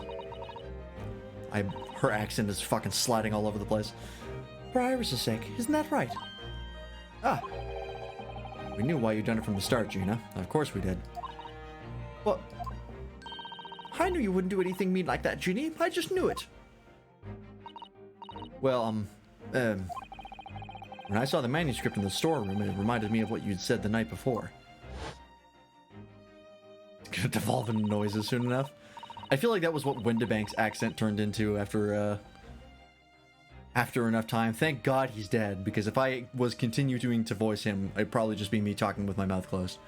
Just going... Promise do a lot worse than that, believe me. Barefaced lies, a lot of them. You just don't realise it yet. That's her accent. I'm telling you, that manuscript ain't at Windibank's. You'd seen if you had a look. No words start with a consonant. If I'm honest, I have wondered if Harry's telling me the truth sometimes. I mean that I sometimes wonder if he might have hidden my manuscript somewhere I don't know. Even though it's wrong of me to doubt him.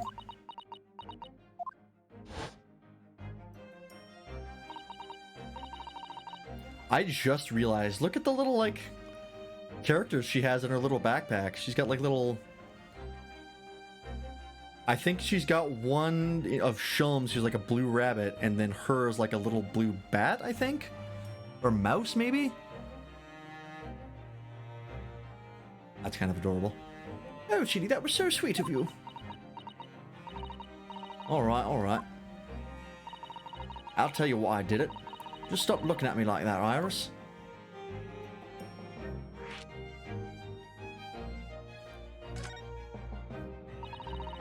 It weren't because of Iris. That's not why I did it. I just wanted to know the truth, that's all. I wanted to know if Mr. Shelms was being honest, if he'd really deposited the manuscript at Windibank's. It's like I told you the night before. I never had a father. Well, Iris's lot ain't like mine. She's got a dad, only she can't see him. And I reckon that's gotta be harder. That's why she writes the stories. They're about her dad, really. That's what it sounded like to me, anyway. Last night when I was listening to what you were saying. Stories about Daddy? You mean they're not the adventures of a great detective, so much as the adventures of a great detective and his trusty partner? Well, that's how I see it, yeah. You're so thoughtful and so kind, Ginny. Yes, and we never thought any differently, did we? Look, give it a rest, will ya? I hate all this chummy nonsense. Yeah, I hate it. I don't trust no one, right? That's how I work. Because if you don't trust no one can let you down. So leave me alone. Go on, Scarper.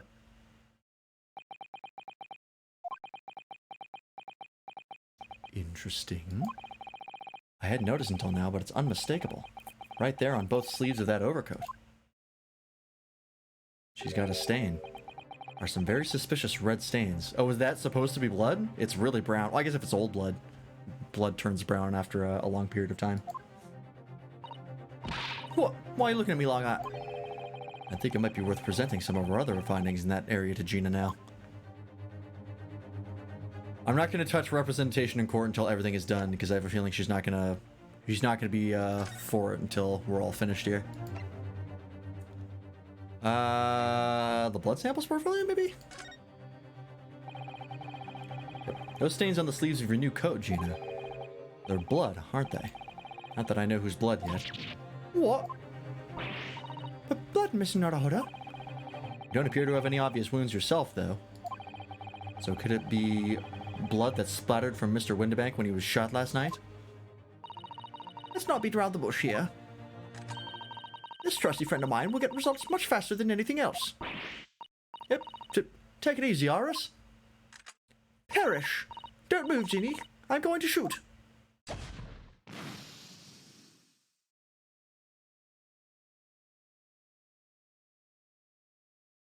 Oh, Jesus. Oh. Oh my. What the?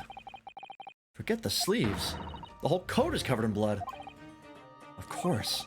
The black color of the fabric was masking the stains. That's why we haven't seen them until now.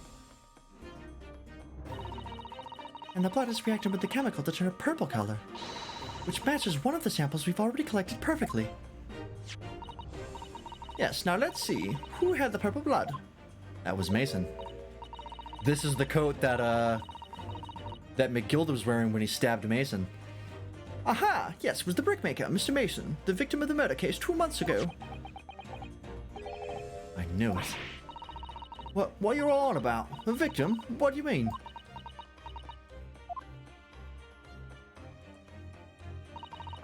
We just got proof that McGilda did it. It's a rather uncomfortable situation, Mr. Naruhodo, but I think this makes things quite clear. It means the omnibus case is finally solved. The truth about who really murdered the brickmaker, Mr. Mason, is revealed. Oi! Someone explain what's going on. Stop telling half a story.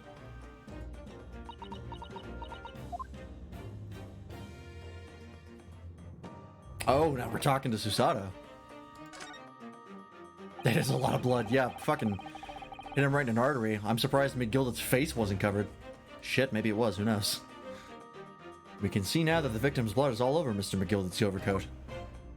But in the trial 2 months ago, the defendant said that this in his testimony. Oh yes, Goose, what good-hearted soul wouldn't rush to help a fella bleeding from his stomach? I wasn't about to start worrying about my gloves now, was I? I reached out to give the man a hand. But if you look at this overcoat now, it's clear. These stains couldn't have arisen from McGilda trying to pull the victim to his feet. No, if that was what had really happened, the blood wouldn't have splashed all over the front of the coat. The only explanation for this pattern of blood is that it splattered over McGilda's coat when he stabbed the victim in the stomach. Which is not where blood would typically splatter. It kind of has to come out from an artery to really gush out like that, but alright. I've tried to run from the truth for long enough. But there's no escaping it now. The true culprit in that case, Mr. Mason's killer, was Magnus McGilded. Ba, ba, ba.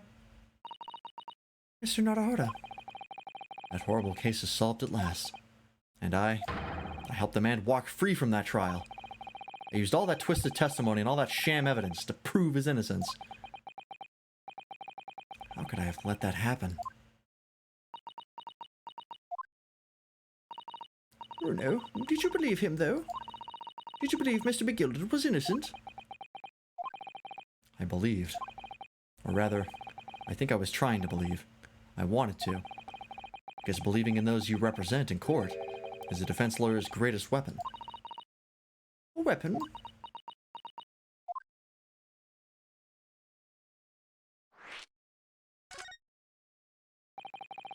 Before we came to Great Britain, a great friend of mine taught me a valuable lesson. You mean Kazuma-sama?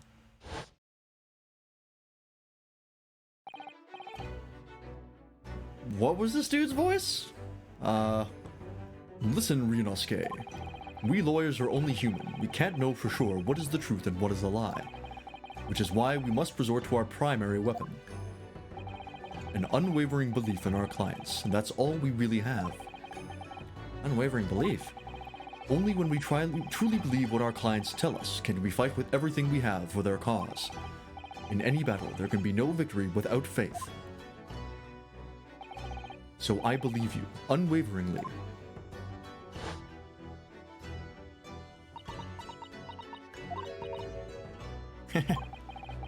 What's funny, Gina? Cool, sounds like in this empire of Japan you come from, everyone must be soft. Well, come on, look at the mess it's got you into, believing all that bog trotter. Yes, I inadvertently helped a murderer walk free. Well, at least you learnt your lesson now, eh? Believing in people's never worth it. Someone always stabs you in the back in the end. Since you let the guard down, down your guard, you've had it. Take a leaf out of my book. Believe no one. Get hurt by no one. Gina, may I ask you something? What? I'd just like to make absolutely sure. What would you like us to do with these representation papers for tomorrow's trial? How many times do I have to say it? Rip them up and chuck them away. Are you really sure that's what you want? I bet that's what he wants all now. Mr. I'm a believer lawyer over there. Don't forget it was me in that trial 2 months ago. I led everyone up the garden path, didn't I? And you're telling me you can believe in me after all that? Not likely. Well, Mr. Naruhodo? A lawyer's primary weapon is an unwavering belief in his clients. Ultimately, it comes down to whether or not I feel I can trust Gina after everything that's happened. I can trust her. Gina, let me say it again. Please allow me to represent you in tomorrow's trial. Are you half-baked? Not at all. You've not once admitted to committing the crime, have you? What's more, I believe that you're telling me the truth.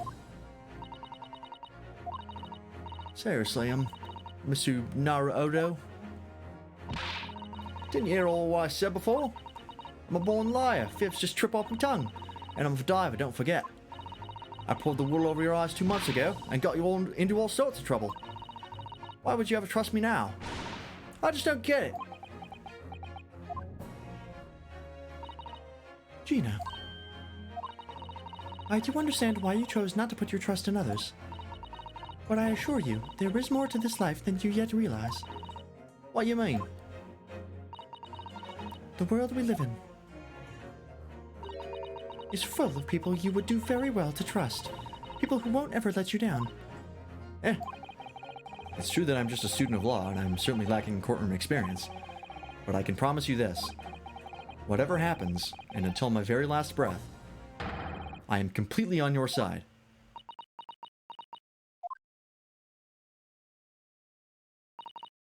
What you expect me to say to that? Aw. Then it's decided. I will take these papers now and carry out the necessary preparations for tomorrow's trial. It would be a shame to throw them away now after it's been penned with your name so beautifully. Do what you like. You some law. I don't know what you are. I don't get you.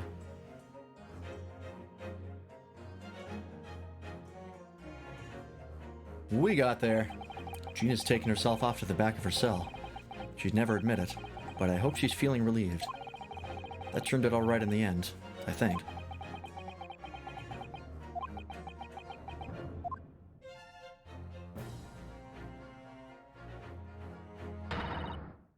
I was about to say, don't to be continued here.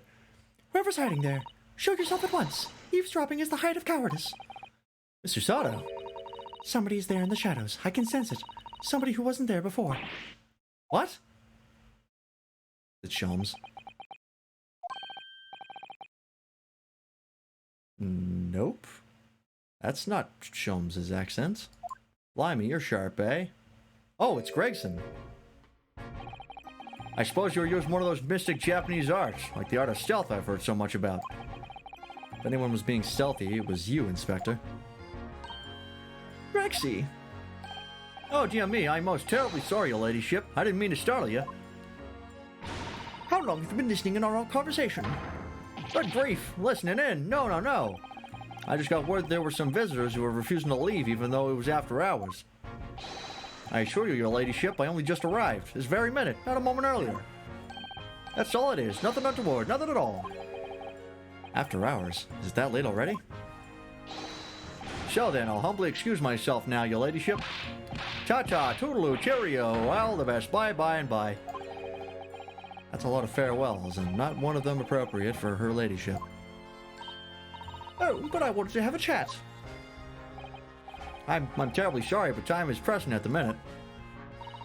Oh, I see. That's a shame. If I don't get this emergency at the Supreme Court dealt with sharpish, Lord Strongheart will, well... Emergency? Lord Strongheart? Nothing, forget I said anything. Anyway, I'm off. All right, Gracie, if you have to, but let's chat soon. Delighted, charmed, can't wait, if you please, my pleasure. That's a lot of pleasantries, and not one of them sounded sincere. Grexie's so funny, he says such silly things. It's certainly entertaining to see an inspector of the police fawning to a 10-year-old girl. But anyway, I wonder what this emergency is at the Supreme Court. I must attend the court clerk's office now, before it closes. Yes, of course. Thank you, Mr. Sada.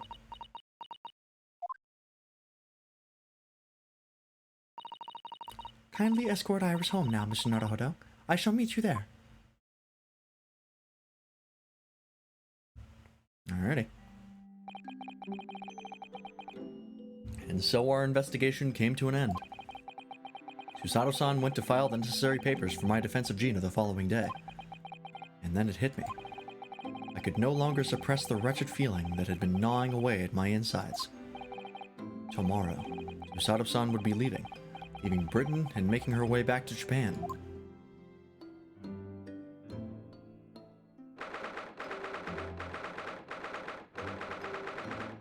Oh boy. Naruhodo-san, it's been a very trying day, hasn't it? I do hope you're not too exhausted. What about you, Susato-san? Today has been even more trying for you, I'm sure. Mr. Sholmes was shot before our eyes, Gina was arrested. All on the back of the news that her father has fallen ill and that she must return to Japan at once. I hope your father recovers soon. Thank you for your kind words.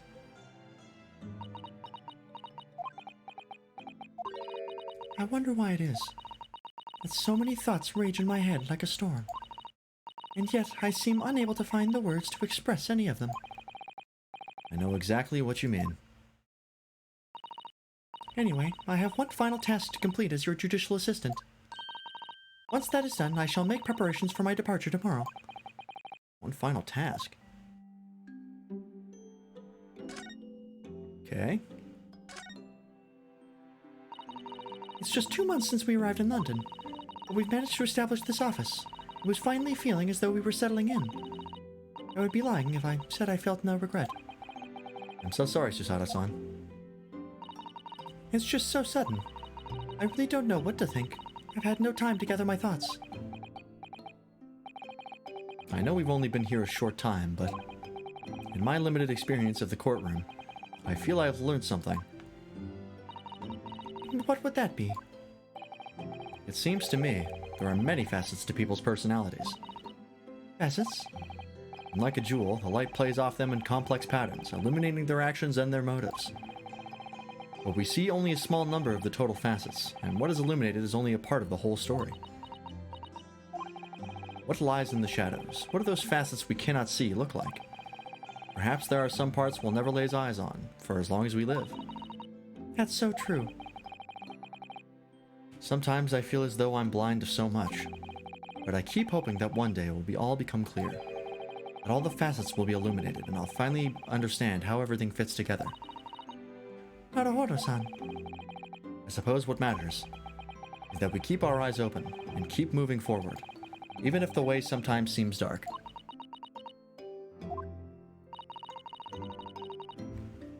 It's amazing to think it's just been just 2 months. You've grown so much. Sorry? I've what? Oh no, it was nothing. Unimportant. You know what time you will leave London in the morning? Yes, I picked up my ticket earlier. I shall be leaving here at 4 a.m. I see. Well, I'll escort you to the station. Absolutely not. Sorry? I'm sure you realize why I couldn't possibly let you do that. You have a very important day ahead of you tomorrow. Gina's trial. Yes, I know, but Every word you utter will have the potential to determine Gina's fate. You must get as much rest as possible. Even though, like me, I'm sure you will find it hard to sleep. But please, for me, do try. fair enough. You mentioned one final task a moment ago. What did you mean? Oh my, I nearly forgot. Please, I want you to have this. What is that? Some huge bundle of documents. It's my notes from the case 2 months ago. The murder that was committed on the omnibus. The McGilded case. It seems to me that this case of Mr. Windibank's murder, of which Gina is accused, is very much tied up with that omnibus case in ways that are not yet completely apparent. So I took the liberty of consolidating my writings about the case for you.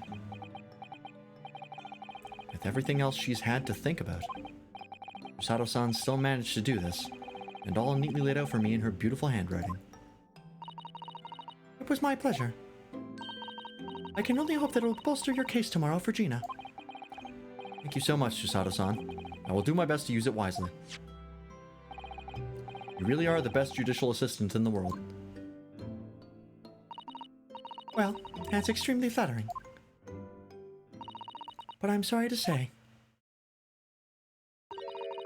that I've been a complete failure. Sorry? I didn't quite catch what you said there. Oh, ignore me. I was just mumbling to myself. Okay, what was that about? We still don't know what Kazuma was supposed to do here in England. Besides doing the studying, he had some sort of secret mission. We still don't know what it is. Fuck, maybe we'll find out in the next game. Well, it's getting rather late. I think you should go to bed now, Naruhodo-san. I must finish packing up my things in my room. Usato-san, I was coming to kill the vampire? That tracks. I wish you the very best of luck tomorrow. Good night. Wait, there's something I need to say. Hiya! Get rotated, idiot. What was that? A secret technique of mine. The Susato shutdown. Shutdown?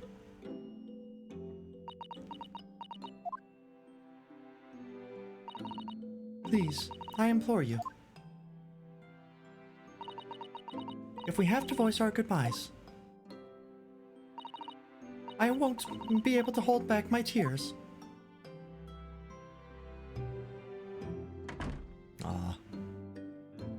Hydration points? I have no hydrate option because I always hydrate. I am a hydro homie. Susato-san.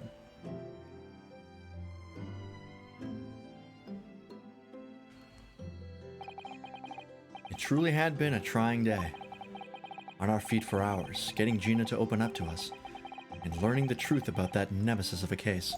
God is looking for geeks here tonight. He's looking for nerds. Yeah. I'll never get rid of that sound alert. Physically and mentally, I was exhausted, and yet the idea of sleep seemed impossible. But I forced myself to close my eyes. And as a cacophony of scenes of our lives here in London played through my mind. Eventually, my fatigue triumphed, and I fell into a deep sleep. How you doing, Ultimate Fails?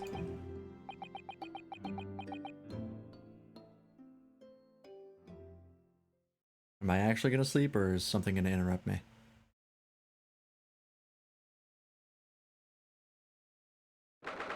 Nope. 17th of April, The Small Hours, St. Sinners Hospital, Ward 3. Oh.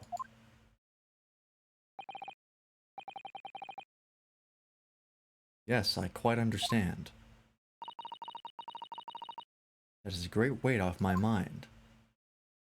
Is this Iris and Sholmes? Rest assured, I shall put everything in place exactly as we've discussed. But is this Cyrus? I don't think this is. Thank you so much. It has been an honor and a pleasure to be acquainted with you, Mr. Sholmes.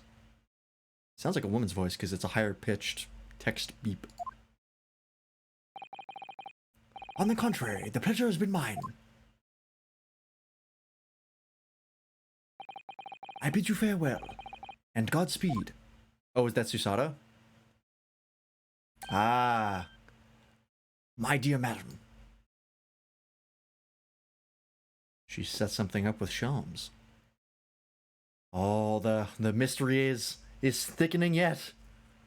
We still don't know what's going on. God damn. This game really loves its mystery. Because in Ace Attorney, it's not always about, like, not knowing what's going on and, like, trying to figure it out. Because sometimes you know exactly what happened. You just have to prove it. And, like, that's the hard part and the actual thing you're trying to do. But it seems like this game, it's putting a lot of emphasis on, like, mystery and not knowing what's going on. Which I quite like. When I awoke the following morning, Susato-san was already gone. Not knowing what's going on is my favorite form of media? Hell yeah. Mystery's red. Outside the window, the rain came down in sheets. And so began an even longer day than the last. One that I would remember for the rest of my days. Is at any point there going to be a return to investigation in this game? Because so far it's been one investigation and then one trial. And there's no, like, going back and forth like there has been in the other games. Which I'm not complaining about. I actually much prefer this. But it is interesting. Good morning, Gina. I'm determined to prove your innocence today. I'm sure we can do it. So where's your friend then? Sorry? You know, in the fancy dress. Susato, or whatever you say. I don't know. Ah, Miss Susato had to leave early this morning. She was already gone by the time I woke up. You alright with that, are you? Forget about me if you like. Go and see her off. It's fine. It's not as though Miss Susato and I won't meet again. One day. Even so. But you, Gina. You only get one chance. This trial today is all we have. Iris? Good morning, you two. Ah, it is her. Oh, and she brought the kitty. How are you feeling, Ginny? Did you manage to sleep? Horace, what are you doing here? What do you mean? When a friend is in need, we show our support. Isn't that right, Waggy? It's so cute. Nope. Ah, Waggy. Great way to show your support, kitty. The dog just barked. What a hell of a game. Mother knows around. What harm can it do? Oh, that reminds me. I bought up paper on the way here. Now, would you like the good news or the bad news? What do you say, Bruno? Ginny? Oh, well, I think I'd rather get the bad news out of the way first. No, always take the good news first. Might not live to hear the bad. Yes, that question always gives away people's personalities. Let's not go there. Alright then, I'll give you the bad news first. Since you are a man, and your opinion counts for more than that of a woman's, as is natural in this day and age. A record amount of rain has fallen this morning, and carriages all over the capital are struggling to move. Huh? The bad news was a weather report? So I hope that Susie made her train to Dover, and that the train isn't delayed on its way to the port. Gosh, yes. Alright then, so what's the good news? Well, the rain is forecast to subside this afternoon. So even if the train is delayed, it should be able to make up the time later. Well, that is good news, isn't it? I couldn't give a monkey's, really. If only all good news cancelled out the bad. And look, this trial has made the headlines too. Pawnbroker perishes in pig-purse plunder. See? How do you like that? Well, let them say what they want. See if I care. I can't because you're covering your face. Don't worry, Bruno will soon show everyone that this headline is nonsense. I will? And then, in tomorrow's papers, the headlines will be... Discharged divers Dauntless do-gooder. Isn't that right, Bruno? Oh, yes, let's hope so. Of course they will. I have absolute faith in you. How was that? I was trying to sound like Susie. Did it work? Did it?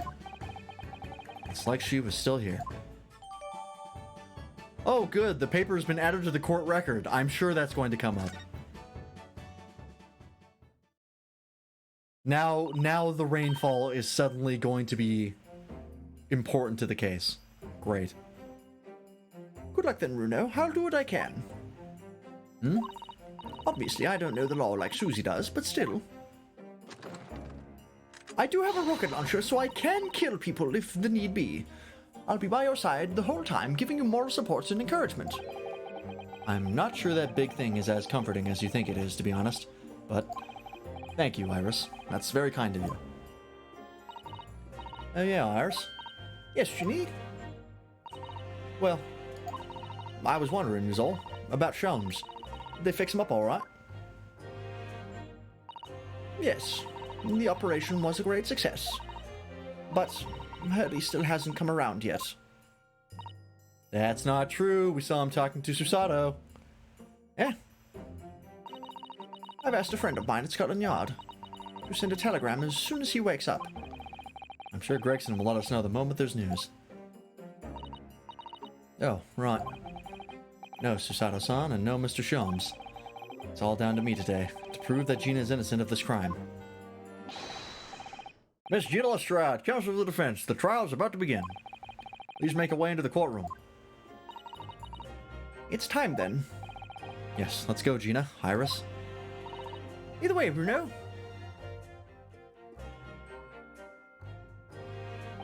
Was he talking to Susato today, or what led to him getting shot? That's actually a good question. I think the date was the same day that we were investigating. Maybe? I wasn't actually sure. I think it was the 14th of April.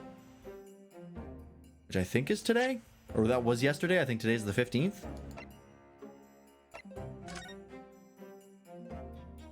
'15th of April, 10:30 p.m. Shimano, she was a failure. Oh wait, maybe was it the 15th? Fuck, I didn't pay attention to the date. I don't know. I can't go back and check. I don't think the history goes back that far. Yep, nope. Not a chance. Now is the 17th. I think that's right. Oh yeah, newspaper should say.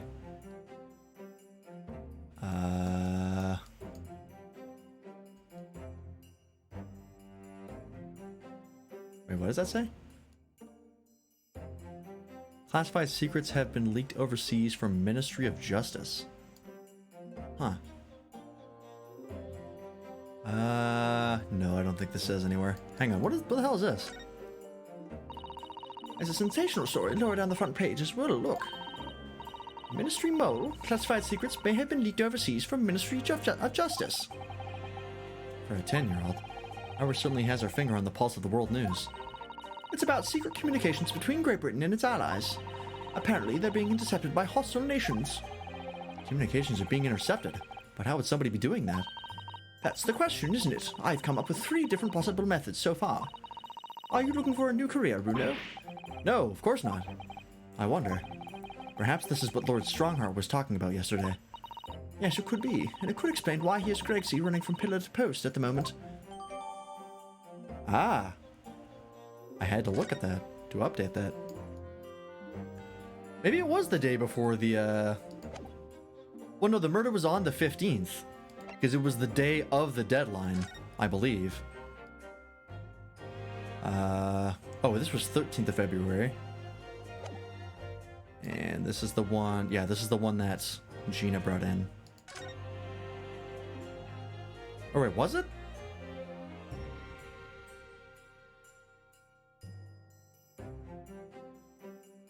Yeah, one gentleman's overcoat. So this the 15th of February was the day. So then maybe it was the day before. It was the 15th and that night, and then the 16th. No, fuck, I don't know. I have no idea what time it was. I'd have to go back and look. Poor Gina. She's trying to put on a brave face, but I can tell she's worried and scared. I have to believe in her from start to finish. That's the weapon that will secure our victory here. If I learned anything from my great friend, it's that.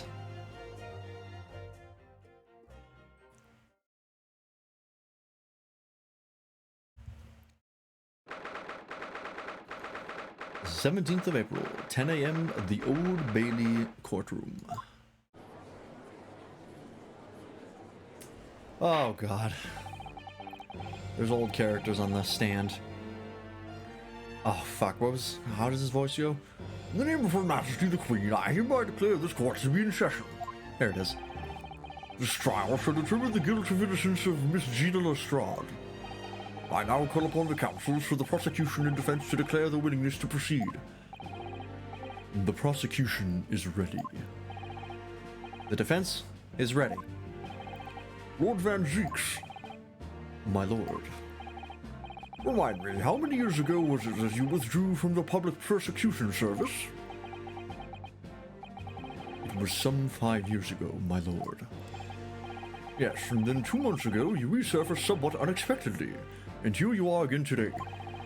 Are there some circumstances of which the court should be aware that have led to this erratic behavior?"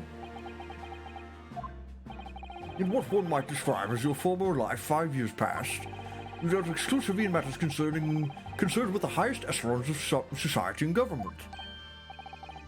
"Really?" "Yet today you chose to try a simple case of burglary and murder. I confess I find it more than a little befuddling, counsel." "There are 2 types of person I cannot abide. Firstly, those wealthy scoundrels who hide behind a mask of philanthropy to cheat the public at large." He means Mr. McGilded, who you defended against the Reaper 2 months ago.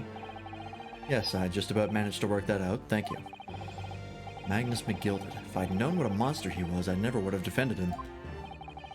"And secondly, even more loathsome, those wily scoundrels who masquerade as allies only to effect total betrayal in the final hour. In other words, the confidence tricksters from those tiny islands in the Far East, the Nipponese." Did he really just say that? He means you now, Runo. I actually managed to work that out too. Thank you, Iris. Wow, just straight up saying he hates the Japanese. Total betrayal? What are you talking about? A torrid look of hatred in Lord Van Zeek's eyes. Was that directed solely at me, or was he talking about all Japanese people? "Alarmingly scathing explanation, Lord Van Zeeks. Still, the judiciary welcomes the return of the so-called Reaper of the Bailey, feared by all of London's malefactors." "Your lordship is too kind." "Now, jurors, the 6 of you have been selected at random to represent the will of the people in this trial." Oh god, she's back? Are you fucking kidding me? And she's a telegram? Wait a minute! Isn't that the fucking Russian terrorist? Oh my god, what is happening? "Are you ready to hear the evidence played before you and determine the guilt of the innocent or the defendants?" Yeah, the old man's back, the maid's back, this guy's new. The other old man is back. This lady's back, and this guy is a mass murderer, I think, or some shit. "Corps Lieutenant in the British Army, don't you know? Chaps like me were born ready." Clean crockery, clean cutlery, and a clean conscience. His lordship's motto is very appropriate here, I think. Oh god. Everything will be stereoscopic in the future. Absolutely, absolutely everything, and I'm ready for it. "I don't understand it. I can't have left it in there. It's not possible. But could I have?" Oh, you can't see the last guy? You're about to. Woman indispensable in society. Stop. Female-centric future awaits. Stop. This guy. "Good day. I'm visiting London for a sightseeing. I would like to take a bus to Crystal Tower, please." Oh my god. He's actually a terrorist. He's actually a terrorist. He wants to go up and blow the Crystal Tower. Or destroy it or something. I don't know. They literally just caught him, and all he's gonna say is, "I would like to go to the Crystal Tower, please," because that's the only line he knows. What the fuck? Is something wrong, Bruno? Oh, not exactly. It's just... I'm fairly sure I recognize these jurors. Almost all of them, in fact. Really? Funny coincidences like that do happen from time to time, don't they? But it is quite strange. The jurors are chosen at random from London's 6 million inhabitants, you know? So I've been led to believe. Something tells me I'm being duped. Very well. Now, Lord Van Zieks, the court calls upon the prosecution to introduce the facts of the case. As you wish, my lord. Allow me to begin with a word of warning to the ladies and gentlemen of the jury. In short, there has never been a more self-evident case of cold-blooded murder. The victim, Mr. Pop Windebank. Because people, when they pawn stuff, they call it popping it. God damn it. The victim, Mr. Pop Windebank, proprietor of a pawn shop on Baker Street, was shot from behind and died instantly. The prosecution presents this photographic print of the crime scene. As the court will observe, there was a single bullet wound just below the gentleman's left shoulder. The evidence suggests that the bullet pierced the man's heart, resulting in near-instant death. Moving on to the findings of Scotland Yard's coroner. His report states that the bullet entered the body on a rising diagonal trajectory. And what's that supposed to tell us? It means the victim was likely shot by someone significantly shorter in height than himself.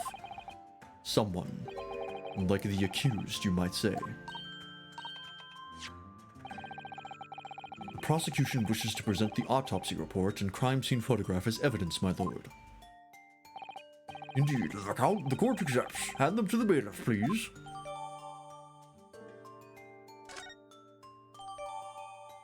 Okay.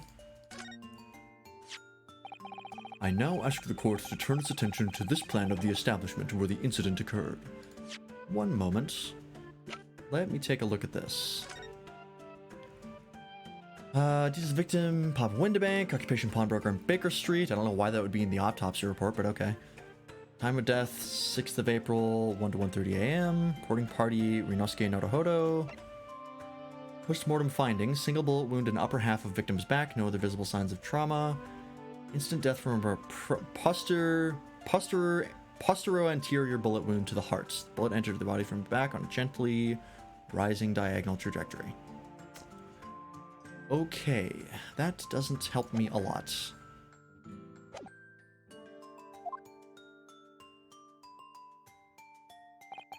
The proprietor was found in the storeroom where he kept articles pawned to him. A windowless room with a single point of entry, a door to the main shop that was found locked. In this sealed chamber, there were only two persons present. The victim, Mr. Windebank, and the accused. Does that guy actually speak English? Like the Russian dude? I'm not convinced. It may further interest the court to know that when the accused was discovered at the scene, she had in her hand the gun used to fire the fatal bullet. Well, that's that then, isn't it? Nothing more to say. Isn't that grubby little girl a pickpocket anyway? She's one of those filthy drabs that live in the slums in the East End. Oh well, it was only a matter of time before she got blood on her hands then. What are the jurors waiting for? The girl's guilty as hell. We can't jump to conclusions here. We mustn't assume her guilt because of what she has done to... what she has to do to survive. Alright, day drinking it is. My learned Nipponese friend, it is you who mustn't jump to conclusions. The prosecution has barely begun presenting its case. Conveniently, this appalling act of murder did not go unobserved. There were witnesses. Good gracious! After their testimony, this girl's true nature will be exposed. Pitiful pickpurse or a cold-hearted killer. Here's to establishing the truth. The court will take the floor plan and firearm into evidence. Hand them to the bailiff, please, Lord Van Zeeks. At once, my lord.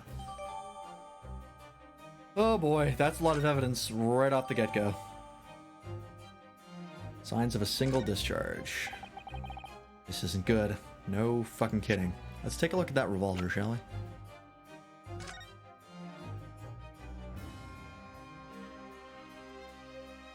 Oh, they actually modeled the rifling inside. That's actually pretty impressive. This is Mr. Windibank's gun. The cylinder is completely empty. Mr. Windibank always used to keep this gun to hand on his shop counter. Yes, but only ever with a single bullet loaded, I understand.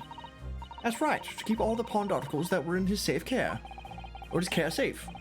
But his one bullet was fired that night and the poor man lost his life. Was he protecting his shop, I wonder? Trying to keep the articles safe? Okay, that doesn't tell me much. Can I open it? How do I open it? Back here? No, okay. This thing up here? Nope. What about here? Nope. What about here? Nope. What about here? Nope. What about here? Nope. What about here? Nope. Okay. Fucking nothing. Cool. This is going really, really well. I feel like the mood in here has turned very gloomy all of a sudden, Bruno. I think that's because it has. Wow, it's coming off already? Let us begin. Bring forth the witnesses to the foul murder of Mr. Papa Windibank on 16th April of this year.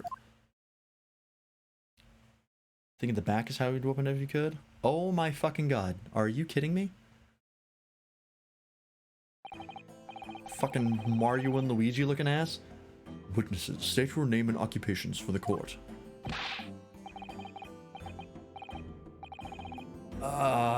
I mean... Seems to slur his S's, I guess. Unless he's like sloshed? I have no idea how to... Name's Ness Skulkin. Occupation is baddie, professional baddie. Name's Ringo Skulkin. Occupation's same as him. Tobias Gregson, Scotland Yard Inspector. That's right, what they call. Fucking, are you kidding me? We're three stalking brothers. I'm not fucking doing it. What are you looking at me like that for? Don't let me in with you lot. Oh, core blimey. Fuck. Cool, blimey, that's cold. Don't you know what we're going through? It's all the rough. Lost contact with him we have, so we're scouring every shitty corner of the capital. And then last night we come across you, very spit of the broke. Ain't that right, Ringo? He is, Nash, he is, very spit of him. So we decided there and what we was gonna do. We was gonna call you Big Bro Skulky. Salty. Oh, no, that's Ringo. Big Bro Skulky. Salty. It's a very garbled accent. Come on, leave it out, you two. Sulky Skulkin? And that's before he's run out of ships. Well then, Inspector Salty Gregson. Begging your pardon, my lord, but the name's Tobias. What I would like to know, Inspector, is what you are doing in the witness stand. The Skulkin brothers are currently under arrest, my lord, on suspicion of theft. Thieves are they, these three? No, my lord, begging your pardon, but please don't let me in with this lot. 2 nights ago, these two brothers illegally entered an establishment with intent to burgle. And in the course of their nefarious activities, they became embroiled in a far more sinister crime. By Jove, you mean to say, what an extraordinary coincidence. Indeed, my lord. While attempting to burglarize the pawnbrokery, they witnessed its proprietor's murder. God. He's got a crate and he's still short. I mean, I guess if anyone would be a suspect for shooting the proprietor, it would be him, because he's short enough to do it. Order, order! The various trespasses of these brothers is not the subject of today's proceedings, though they will naturally face trial in the very near future. With your lordship's permission, I'd like to remain in the stand to keep these gents on the straight and narrow. Of course, Inspector, skeptical as I am about the caliber of these witnesses, I will permit them to take the stand. Mr. and Mr. Skulkin, you will now testify before the court. Describe the events of the night in question and what exactly you saw. Happy to. Nope. Because the Skulkin's never skulking. I'm not don't look at me. Get out of it. Okay. He was walking down Baker Street in the small hours and the garage door was ajar, see? It was like some kind of sign, begging for us to go in, it was. Was one side, cold blimey lummy. We heard a gunshot from the back room. We wouldn't see what was what, but the door was locked from the inside. We never done nothing, Governor. We never took nothing. We just left after that nice and quiet. A terrible coincidence it would seem. At the precise moment these miscreants entered the property, an even more sinister crime was afoot. The witness's testimony is consistent with the crime scene in every detail. The door providing access to the storeroom from the main shop was indeed locked from the inside, and within, only the victim and the accused were found. I must say, it does appear to be an overwhelmingly simple case. Still, the defense may cross-examine the witnesses now, of course. Counsel, if you please. Counsel? Yes. What's the matter, Bruno? Sorry, I was just stunned into silence for a minute by the blatant lies being told by that pair in the stand. I know that it's all nonsense because I saw it with my own eyes. I'll just have to expose their testimony for the pack of lies it is. Yeah, these are the guys we saw silhouettes of when we first entered. And they shot Holmes. They're Sholmes, my mistake. Gas door was ajar. Hold it! Was it really just ajar? The front door of Winterbanks was ajar, you say. What time of night was this? Estimate about 1, right, Ringo? Yeah, I'd say so. Right, Sulky? How would I know? The place would have been shut at 1 in the morning, just like every other shop in town. Well, it was pitch black inside, it's true. Is that right, Ringo? I'm not so sure, Nash. I seem to remember a little light burning inside. What about you, Sulky, me old mucker? Leave me alone. Definitely was a small lamp burning inside. That's what alerted us to the situation in the first place. And when these gentlemen ventured into the open establishment, the accused, Miss Gina Lestrade, already had the muzzle of her gun trained on the unfortunate victim. Objection! That is pure conjecture. Ha, perhaps, but it changes nothing. These brothers inadvertently wandered into the middle of a cold-blooded murder, simply because they found the door of the victim's establishment open and ventured inside. Hey, that's what happened. It was like some kind of sign begging for us to go in, it was. But once we got inside, cold blimey nothing, we're a gunshot for the back room. Do I bother pressing on this? Doesn't seem like it would lead to anything useful. Hold it! Let's check that. A gunshot, you say? Just the one. Are you sure about that? Yep, it was just the one, Governor. I can swear to that. It was, Nash, it was. Ain't that right, bruv? The firearm used belonged to the victim himself. Yes, Mr. Winterbank always used to leave his gun lying around on the counter. Right, I remember. When we examined it, we found the revolver was completely out of rounds. That makes sense. Mr. Winterbank always used to say he only ever kept a single bullet loaded. That's true. I remember him saying that as well. So we can say with considerable certainty that only a single round was discharged from the firearm used as the murder weapon. Yes, my lord, we can. And I should remind the court that the firearm in question was discovered in the hand of the accused.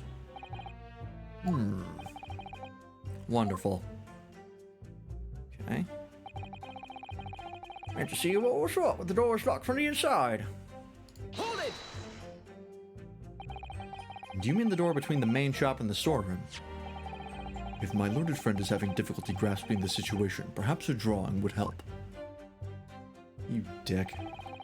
Excluding the shop's entrance from the street, there is only one other door, that of the storeroom. Also was only a little oil lamp burning, that was to see why. And the door was hidden by the curtain and all. That's right. When we arrived, the door was mostly obscured by the curtain. Tell me, why exactly did you try to open that door? There. Any normal petty thief would run at the sound of the gunshot, I should think. Oh, well, you're too rapid for go. Well, Dash, yeah. I suppose you have to say we're normal, eh? Broadly speaking, humans respond in one of two ways on hearing a gunshot or scream. The timid flee, gripped by fear, while the courageous investigate to see if they might help. These gentlemen are of the latter inclination. My learned Nipponer's friend, it would seem, is of the former. Alright, somehow I just proved that I was a coward that night. Thank you, Castles. So I believe we all understand the door was locked and could not be opened. Proceed, witnesses. We never done nothing, Governor. We never took nothing. We just left it that nice and quiet. Hold it! I think I've changed this dude's accent like 5 times. You didn't do or take anything. Is that your story? Well, it was better to shoot as us, wasn't it? It was, Nash, it was. Didn't even have time to pull me dicks out and me looksy lockets. So with no time to take your hands out of your pockets, you just left nice and quietly, you say? That's right, Governor. Nothing way more than violence. Peace, love, and nibbles, we are, not brothers. We are, Nash, we are. Never even pulled me dicks out and me leasy lockets. So you'd clearly like us to believe. Come again? He had no time to whip his yeah. He had no time to whip his dick out. As you fled from the pawnbrokers that night, did you not run into anyone else? And did you not fire a gun at that person? Since alive, they fired a gun, you say? Blimey, Governor. You ain't telling us it was you in the doorway? It was. I'll beat Nora. Didn't you mention that before? You were armed with a gun, and as you fled the scene, you fired that gun at London's greatest detective, Herlock Sholmes. They shot the great Mr. Sholmes. I did hear that, actually. There was a rumor he'd been rushed to the hospital. The great Sholmes, that's beyond the pale. On the night in question, this pair were arrested by the police within minutes of the discovery of the crime scene. Their suspicious countenance rapidly gave them away. And when we searched, a firearm was indeed found in their possession. Furthermore, the barrel shows signs of a shot having been fired from it. The prosecution invites his lordship to examine the firearm recovered from these brothers. Yes, indeed. Remnants of powder around the muzzle, as you say, counsel. The court will hold this evidence. Court weapon as evidence. Skulkin Brothers gun. Okay. It's going to be a long one. Now, my learned Nipponese friend. Yes? Here's to you successfully presenting the evidence. For yes, there are the telltale signs of spent powder on this gun and a single bullet missing from the cylinder.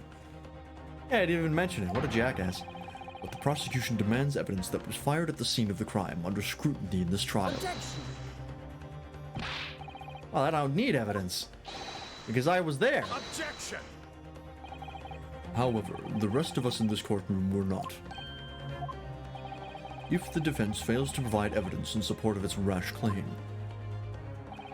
we shall have no choice but to toast your incompetence and to move on. Evidence that these two fired that gun before they left Windibanks that night. The bullet in the calendar.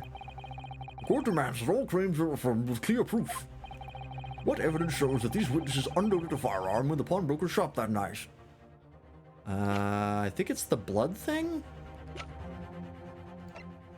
Because it shows the actual picture with the thing in it? Yeah, right here.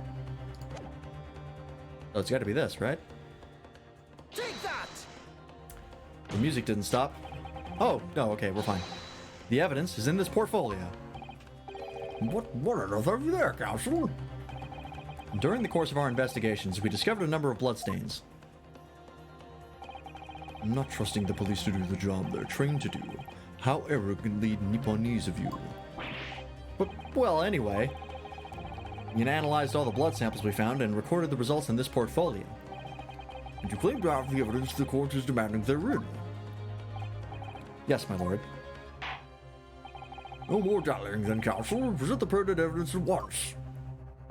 What do you have in your portfolio that proves these witnesses unloaded a firearm at the scene? Right here. Take that!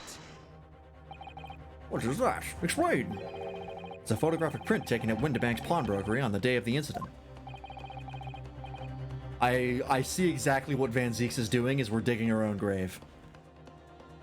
Because he's about to prove that the shot that was fired wasn't aimed at Windibank.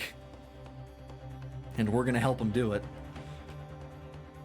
Now, of course, we can't prove that there were more bullets in the gun, or that there weren't. So that's probably the only shot we have. But I have a feeling I know where this is going.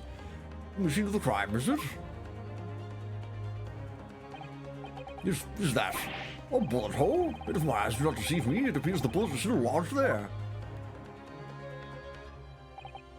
Yes, as your lordship noticed. The bullet pierced Mr. Windibank's calendar. The date shown being the 16th of April, the very day of the pawnbroker's death. The incident occurred 1 hour after midnight. But this indicates that a separate shot had been fired sometime after the calendar had been set to the 16th. That's right.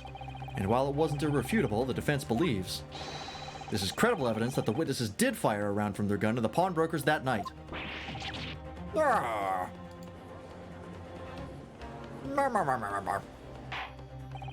Order. How does the prosecution stand, Lord Van Zeeks? Oh, God. If that is the direction my learned friend wishes to take, the prosecution has no objection. What?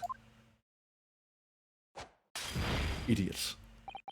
But you'll forgive me for flinging my hallowed chalice aside in disgust at the repugnancy it exposes. Why is the hallowed chalice redded, like, bolted there? Why is that important information? Yes, on the night in question, these brothers entered the pawnbrokery illegally. And like the bold baddies they claimed to be, opened fire on the new arrivals before fleeing back onto the street.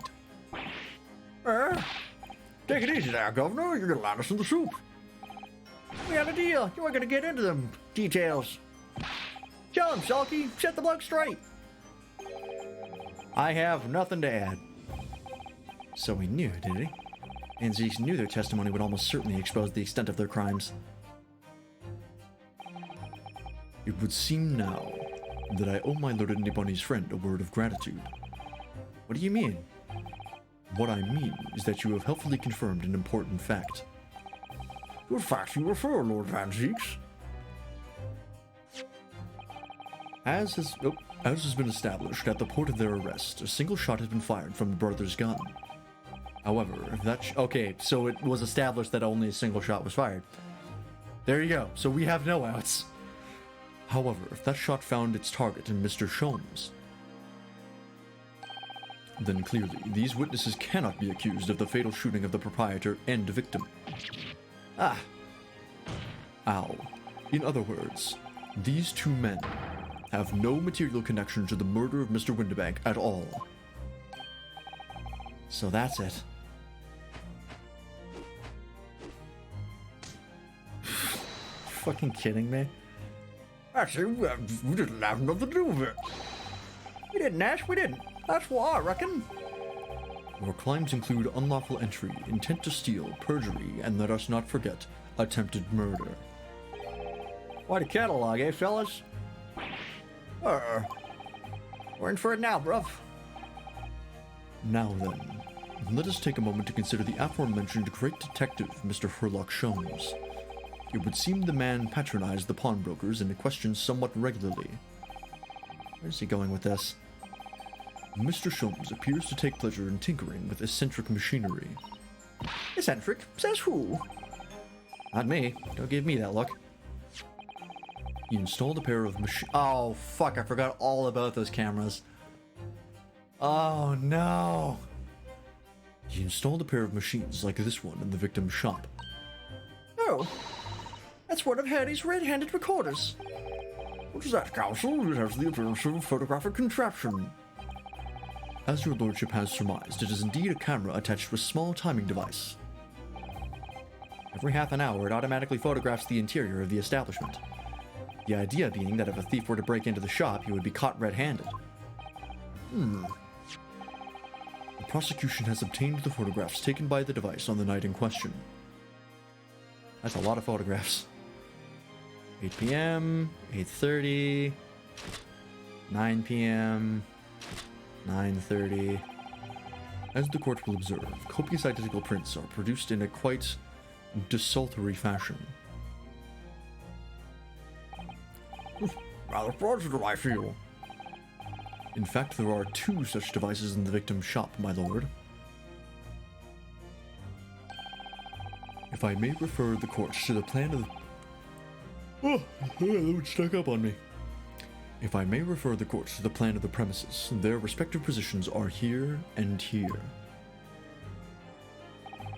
You say these cameras produce a print every half hour. I'm afraid I fail to see how that would help if the anticipated thief conducted his activities in more than many 30-minute intervals. One can only pray that the would-be criminal lingers, my lord. On the night in question, the witnesses currently in the stand were not caught on camera. That's a bit of fried talk, bro. Any loves a skulking. This is at what time did your trespassing begin? Must have been just after 1, right, bro? Must have been, Nash, must have been. Yeah, just gone on 1. Just gone 1. In which case, minutes before these brothers entered the establishment. What scene might we expect to see within the shop? Let us examine the evidence. Wow, that is really bad. Holy shit. I mean, like, Jesus Christ. Gina, you have a lot that you did not tell us about. Good lord, it's the defendant, Mr. Lestrade.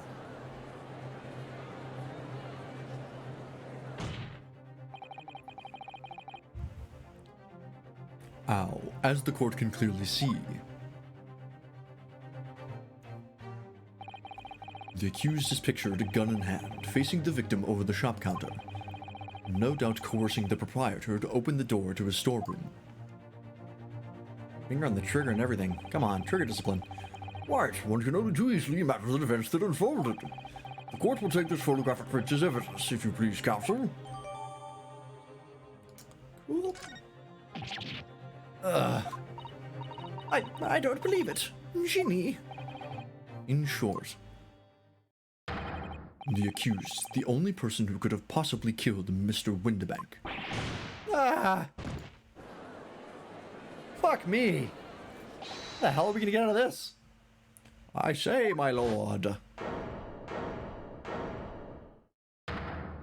Oh, fuck. Wonder if I might put in a word at this point.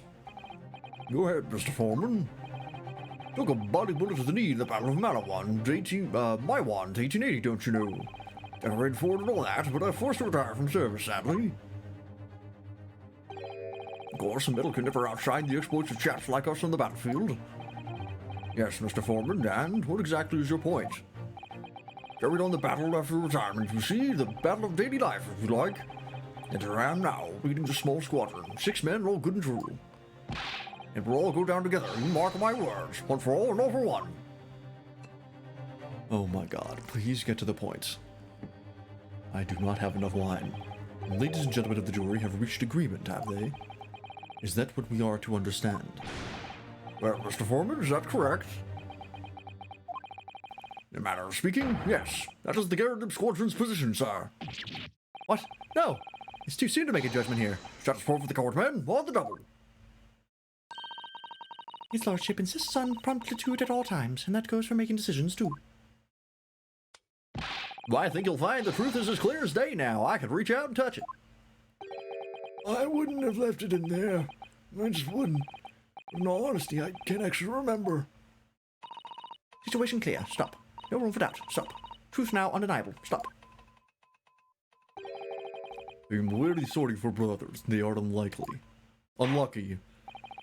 That's what I meant to say. English hard. Very well. I now call upon each member of the jury to state his or her leading in this matter, and now to consider its verdicts to the court. Guilty. Great. Guilty. Love it. Guilty. Awesome. Guilty. Do it again. Guilty. One more time. Guilty. Excellence. You'll love to see it. Fuck.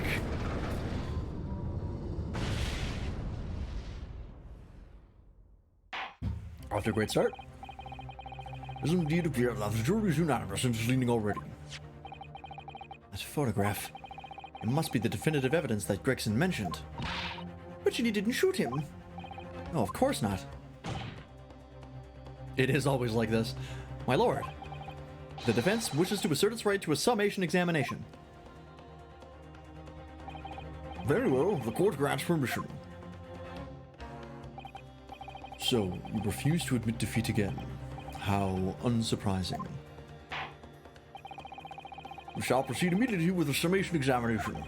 Mr. Foreman, are all members of the jury ready? Absolutely, sir. Always ready for action, my chaps. Very good. Ladies and gentlemen of the jury, you will each explain on what grounds you have determined the defendant to be guilty. Great.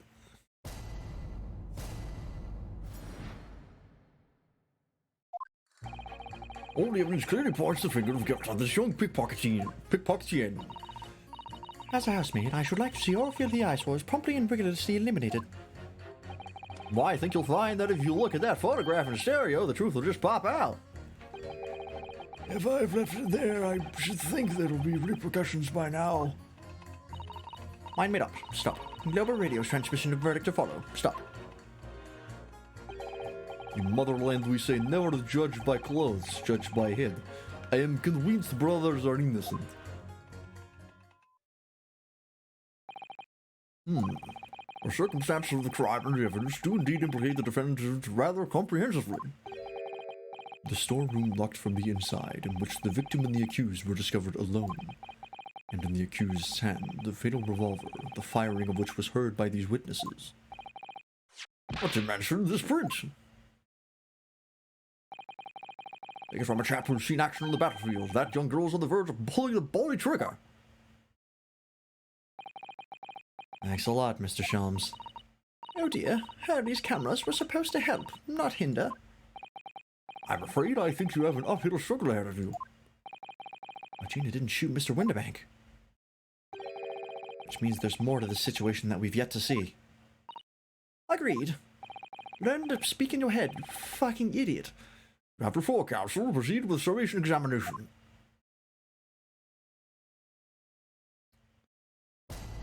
Oh boy.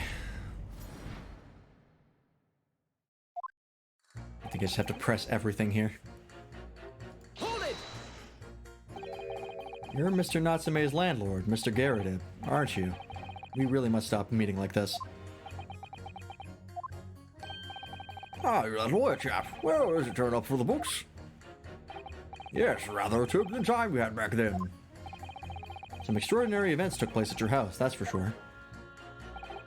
Luckily, Mr. Shelms and I were able to get to the bottom of it all. I think we did rather a lot for you, didn't we? Are you trying to bribe this man actively in front of the entire court? Or emotionally guilt him into...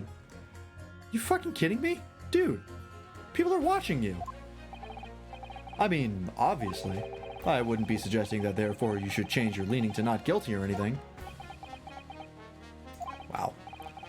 Happy to die, I suppose. A curse of the Garrett house was the talk of the town after that business. I just moved out and I couldn't get a bloody soul to take up the tendencies. Oh. I haven't had the heart to break the news to Judy yet. Bad enough that the old girl's clapped up. Yes, can't be denied. You did do her rather a lot. Enough for us, that's for dash certain. I suppose not. Of course. There can be no suggestion of that being the reason I'm leaning towards guilty here, obviously. Obviously. But honestly, I really wish he'd pay more attention to the trial and enlisted juror number 2. Is he constantly looking at her? You fucking dog. Hold it! Polishing the bench, I see. Again. Mate's work is never done. Not a blemish must remain. He does just want a maid, that's true. What exactly do you mean by filthy eyesores? On my way to market for his lordship, I have to pass through the East End. Whoops. Let me do that. Place is full of beggars, pickpockets, and crossmen, the scum of the earth. A little harsh, perhaps. Let me be plain. If it were up to me, all of those backslums would be made spick and span or eradicated. At least we have people like the great detective working to achieve these important goals. You're referring to Mr. Herlock Sholmes. That's right. I like to keep abreast of his exploits by reading Rent's magazine in between my duties.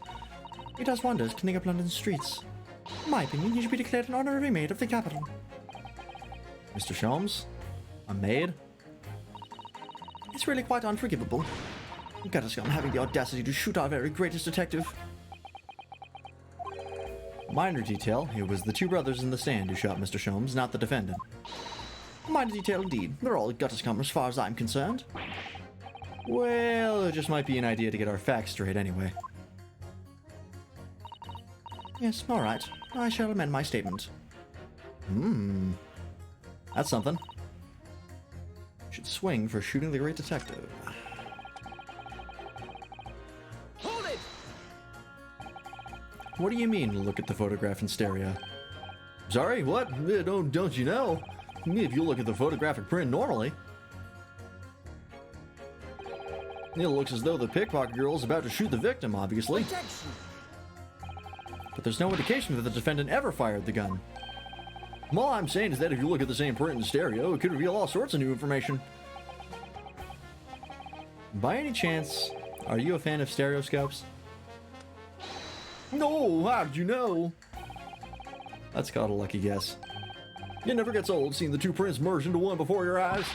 It's extraordinary, it's captivating, it's the height of modernity. Of course. Oh yes, I think the stereoscope is here to stay. Give us new perspectives we could only dream of before. It's the greatest invention the world has ever seen. Only could give me a new perspective on this case, I might agree with you. Okay, what did you lose, dude? Did you leave a surgical tool in somebody's abdomen? What exactly have you been muttering about all this time, sir? You keep talking about having left something somewhere, or something like that. I'm so sorry. As you could probably tell, I'm a surgeon. A surgeon? That totally passed me by. Of course, people conducting surgery in this country aren't considered to be doctors. No. Even though me and my kind are at the forefront of medical science, the real brains in the field. So, what is it that you think you've left behind? Ah, well, that's a little embarrassing, to be honest. You see, I was operating on someone yesterday. Standard thing, went in through the abdomen. But when I'd finished the procedure, I couldn't find my scalpel anywhere. What? Did he? Surely not. Exactly. Surely not, you say to yourself, don't you? Worrying, isn't it? That's what's been troubling me this whole time. Is this Sholmes? Maybe. It's very possible that Sholmes has a fucking scalpel in him. Could I really have left my scalpel inside the fellow's belly? No, of course I couldn't. So there we have it. Like I said, a little embarrassing, really. That's one way of putting it. The other is manslaughter. That's exactly my concern. And seeing as this case appears to be all but sewn up, I need to focus on trying to remember exactly what I've been sewn up elsewhere. Now, I'm sure I made sure everything was back as it should be. Well, as sure as you can be without being sure. I'm sure you need to be more sure. Poor Shums. Alright. What do you got? Sorry, radio transmission? What do you mean? Are you from the Far East? Stop. Yes, from the Empire of Japan. All communication with Far Eastern nations used to take place by mail. Royal Mail steamers take more than a month to complete their journey. But now we have the electric telegram, so we can send messages using electrical signals. Thousands of miles of cables have been laid along the ocean beds, connecting the entire world. Thousands of miles of cable? On the ocean bed? Makes my head hurt just thinking about it.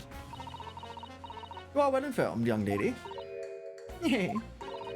But cables will soon become a thing of the past. Stop. And just when I was starting to catch up.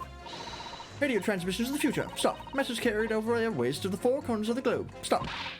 Excitement growing. Stop. Atmosphere electric. Stop. I'm going to come. Stop. Right. Try not to wear out your fingers. Era of wireless telegraphy. Stop. Driving technological revolution. Stop. And people say inventions like the stereoscope are the height of technology. What utter piffle. Yeah, cables over the sea at this era, I'm not so super sure about that. I can't understand it. I really can't. They're just silly toys. Excuse me. Yeah, like that's what like internet cables are. Like, how would they even have the technology to do that in this age? I have no idea. Maybe they did. Fuck if I know. Juror number 3, sorry to interrupt you when you're obviously fuming, but... What? Do you perhaps have something to say about juror number 5's last remark? As if I couldn't guess. Oh, you bet I do. Say that again. Go on. I dare you. Goodness, are you talking to me? I think he just might be, yes. You think stereoscopes are just toys, do you? Do you? Huh?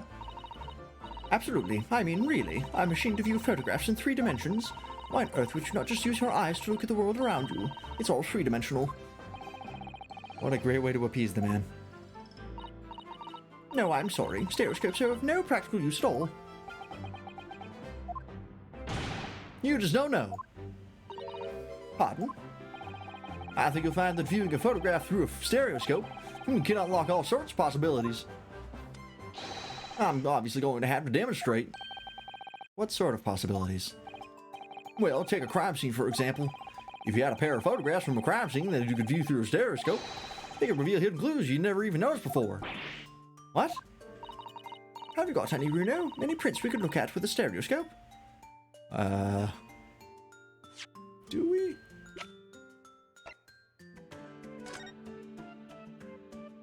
There's this. But we only have one of them.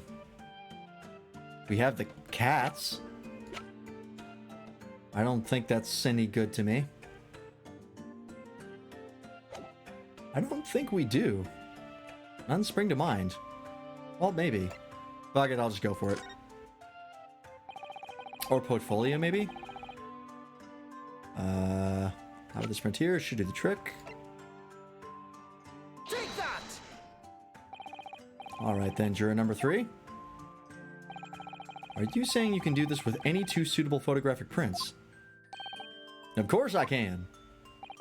Very well then, I'd like you to demonstrate. I'd be delighted to. Just give me one more print and I'll amaze you all. I don't have the other print. Unless it's in here.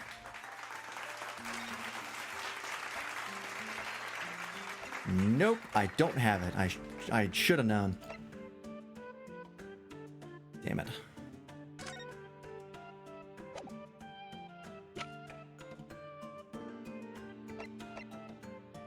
This one again. Take that! Wait, sorry? What do you mean, one more print? Oh dear, oh dear. Don't you have those in the Far East? Don't you know how a stereoscope works? Bruno, What? you need 2 photographs for stereoscope, remember?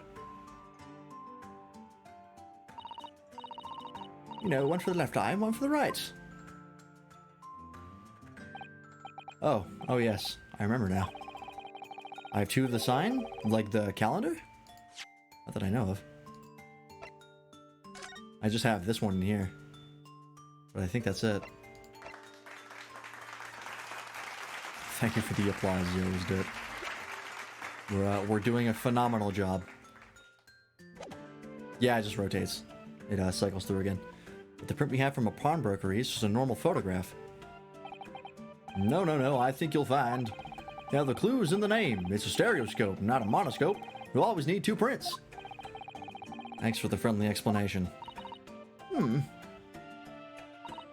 Well, if we obtain another print at some point later in the trial, we can always show it to this young man then. That's a lot of damage. I'm feeling it. I think you'll find that know-it-all expression is really starting to annoy me. Let's get things back on track, shall we, Counsel? Okay, apparently I'm not done.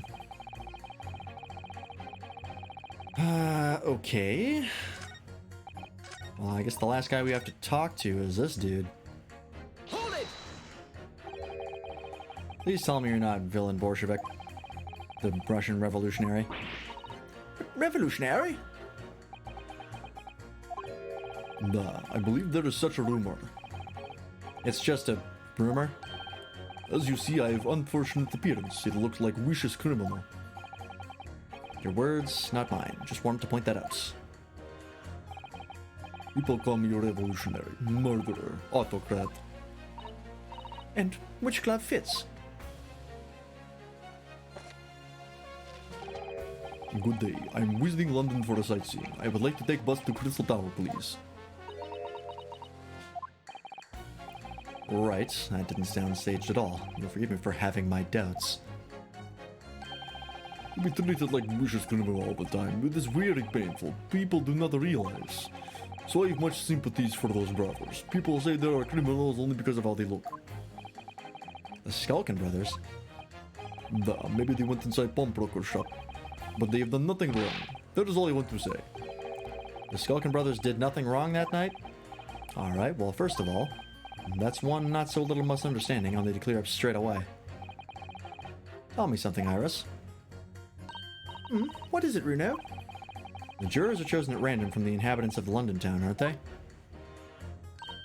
Yes, it's amazing, isn't it? In that case, how is it that there's a Russian tourist sitting among them who looks for all the world like a revolutionary? I wish I knew. Okay. If I can't change the minds of more than half of these six jurors, the trial will be over. But we know that Ginny would never shoot anyone. Like a Breaking Bad sound effect? What is the Breaking Bad sound effects? Like the title sequence?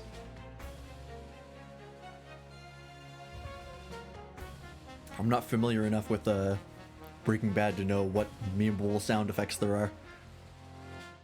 Yes, so we need to find contradictions of what these jurors are saying and pit them against each other. DM it to you? Yeah, I'll take a look. See if I'll add it. I must be ready to go whatever lengths I have to convince them of Gina's innocence.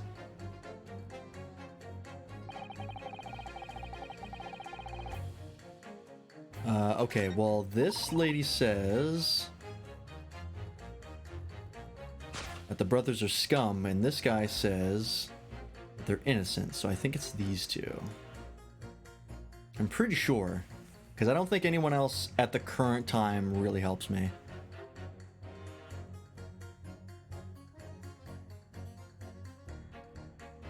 Yeah, I don't think anyone else I can put together.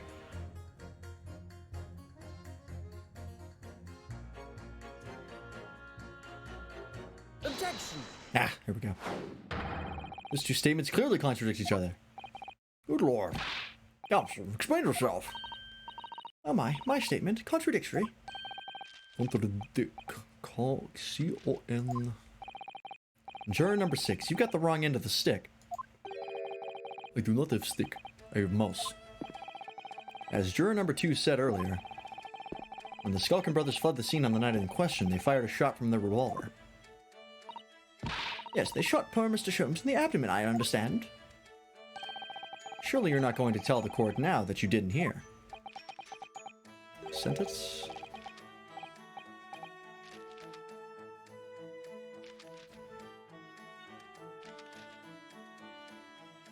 Oh, I've seen this meme before.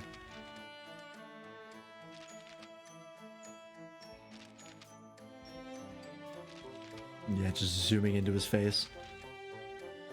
I mean, it's funny. I don't think it's a sound effect though, because it's just a song. So I could just play like a short clip of it, but it's a very specific reference. I don't think it would work. It is a funny meme, though. I laugh every time I see it. Abdomen, abdomen, ABD. Sir? I'm sorry. My English is still a learning. You are telling the court you didn't hear. Forgive me, I did not hear. Here is word. Abdomen. Part of a person's body containing stomach and other vital organs. If this is what you mean, you should say in plain English. I am Russian, not a native speaker. I thought it was a good idea to let this man be on the jury again. That mouse is adorable, though.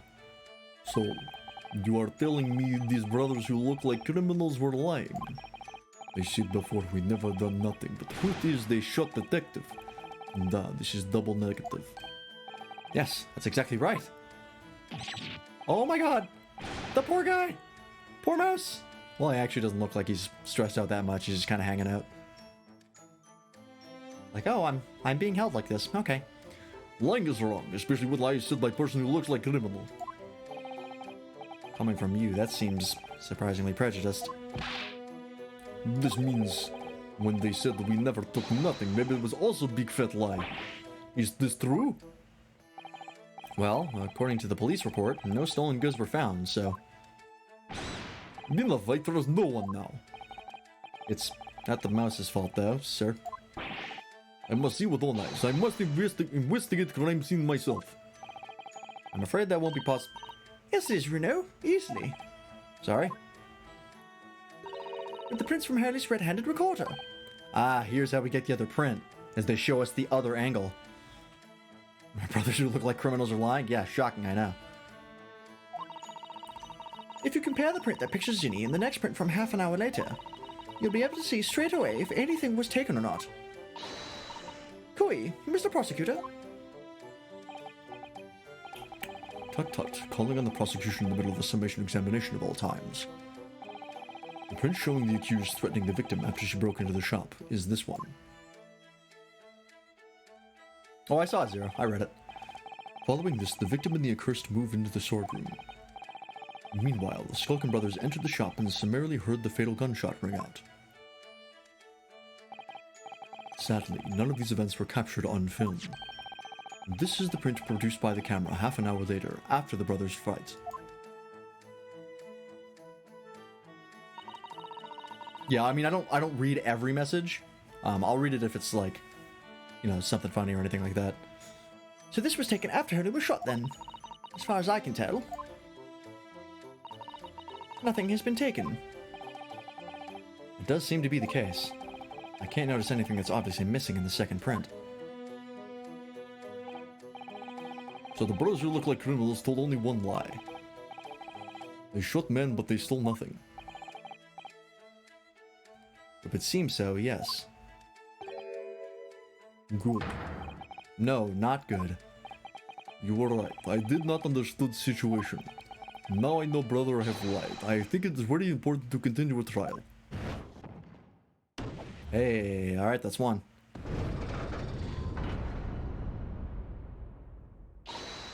This isn't a LimeU stream? What? Hey, well done, Runo. The balance is shifting. Well, it's a start, I suppose. But there must be more in what these jurors are saying that I can use to expose the truth. And if I can do that, we just might turn the situation to our favor still. Thank you, counsel. Continue with the summation examination. Kindly have the new photographic print of the bailiff to be filed as evidence. Now we have the other print. Let's talk to the other guy. The print in the court record. I wonder if we can make use of that. Okay. There we go. Hold it! Can you really show up new clues, though? Don't know unless you try. How about this print here? Okay, so there's this one. Take that! Right there. Ba-da-ba-ba-ba-ba. It's the other one. Yep. Take that! Alright, these two prints were both taken with the same camera in Windibanks on the night in question. Yes, I see. Tell me, Mr. Lawyer. Do you know how stereographic images work? Do you understand the principle? Please don't run this by me again. Well, I think so. I did have a lesson only yesterday. The left and right eye images need to be the same, only with a slight shift in the positions of some objects. Then, when your brain merges the two images together inside your head, it notices the shift as if it were depth. Yes, exactly. Oh, she has a whole fucking animation for that. Interesting. It's that small shift between certain objects in the two pictures that's really important. So, what happens if you use two photographs that are exactly the same, then? No, obviously that wouldn't work at all. Not for seeing the scene three-dimensionally, anyway. Oh. Oh! Of course, now I see.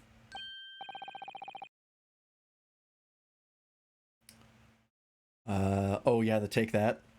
Yeah, I think, the Stickman, cartoons, I guess, I don't know what you would call them, animations. I think they've referenced Ace Attorney a couple of times, which is pretty fun. Ace Attorney is very, pretty influential. I would say very influential. It's a game? Oh yeah, it is. It's the fucking, Flash game. The, like, escape thingies. Yeah. It's technically a game. Debatable. I think they're moderately influential. As far as when it comes to fictional lawyers in Japanese media. In fact, if you have any fictional lawyering in Japanese media, you're almost guaranteed to have an Ace Attorney reference. I forget. Wow, what referenced Ace Attorney? Oh yeah, the game thing, not the influence. Oh, what was it? Yeah, Yakuza Like a... Oh, no. Is it Like a Dragon? No, it's Judgment. That had an Ace Attorney reference in it. Someone did, like, the point that Phoenix always does. I think the young girl has discovered the secret. I have. Don't look at me cross-eyed. Can you all cross your eyes before you tell me? Have another look at these two pictures from Hardy's camera, Bruno. Go on. Okay. Can you see that there's a really obvious difference between them? Of course there is. There are two people in the first and no people in the second. Well, yes, you can see that straight away. But now, try looking at the pictures in 3 dimensions. Alright, I'll give it a go. So, to start with, you have to cross your eyes and then try to make the two pictures overlap exactly.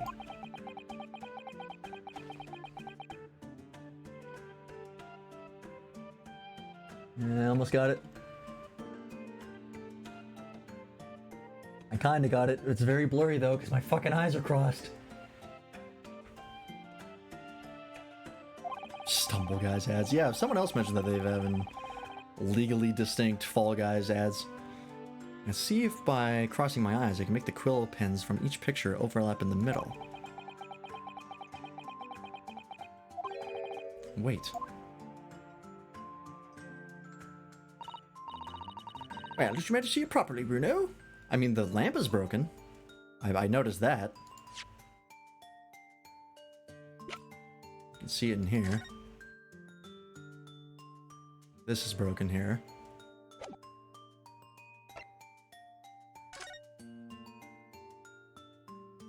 I think that's about it.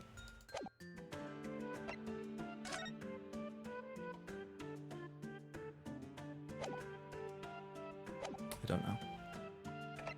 I'm gonna say it's the lamp because that's very clearly there. Ah, what's going on with these two pictures? Some of the things on the counter sort of jump out at you. Oh, is that what happens? Okay, sure.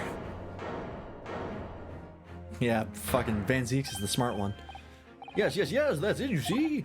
That's the other amazing power, stereoscopes. Other amazing power? Someone go explain this black magic, eh? Why the deuce do some of the things on the counter seem to jump out at you like that, I think you'll find that if you consider the basic principle of the stereoscope, you'll answer your own question. Basic principles of the stereoscope. As I said before, if you try to look at the two identical pictures using a stereoscope, it won't work at all. It's the slight shift in the positions of certain objects that lets you see pictures three-dimensionally. In other words, even though at first glance it seems the objects on the counter haven't moved at all between the two pictures, this shows that actually there must have been a slight shift in their positions.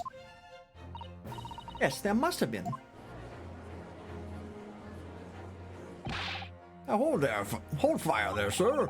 Got a reasonable grasp of this whole cross-eyed business now, I say. Done a different stream in action. Went back and got 6 more ads.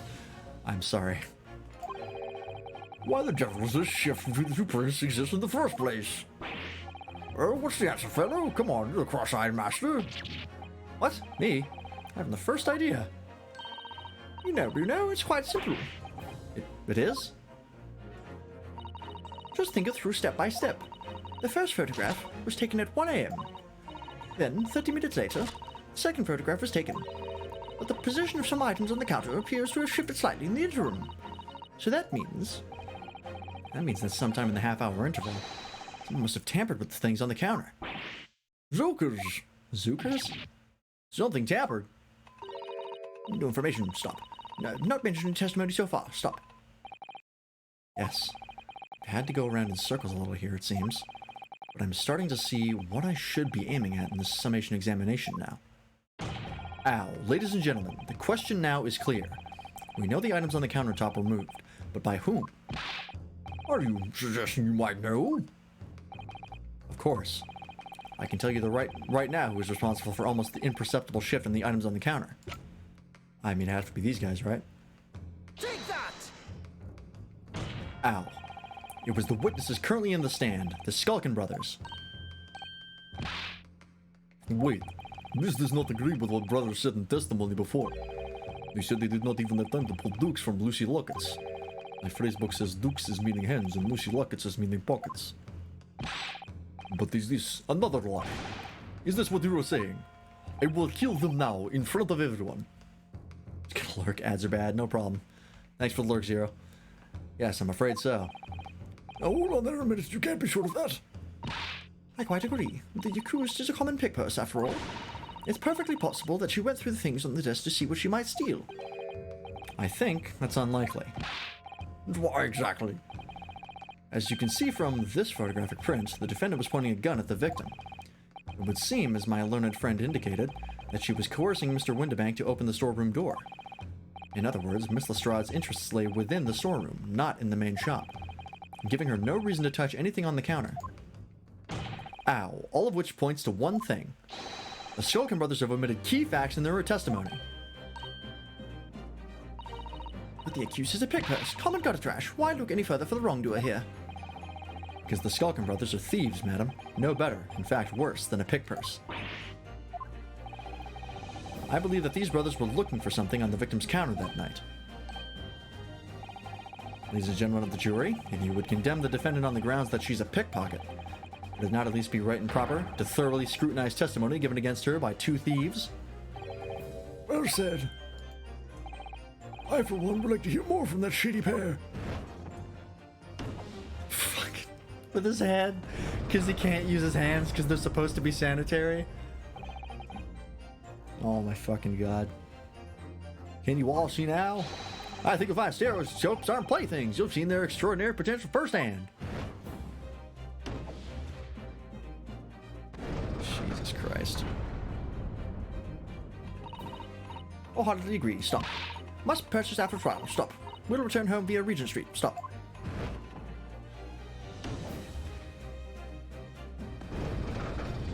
Alright. Well, it would seem this trial is yet to run its course. The ladies and gentlemen of the jury have declared their intentions via the mighty scales of justice. I hereby call the summation examination to conclusion with the balance altered in the defendant's favor. 2 lean to guilty, 4 lean to not guilty. Accordingly, the jury is without consensus. And I reorder this trial to continue. Yay, well done. Oh, by the way. What? We should hold on to this, Runo. You never know when it might come in useful. Twice in one trial would be unusual, surely, but alright. The airoscope has been entered into the court record. Ward Van Zeeks, you will instruct the witnesses that the court demands additional testimony from them. I'm sure it won't spoil the bouquet to do so, my lord.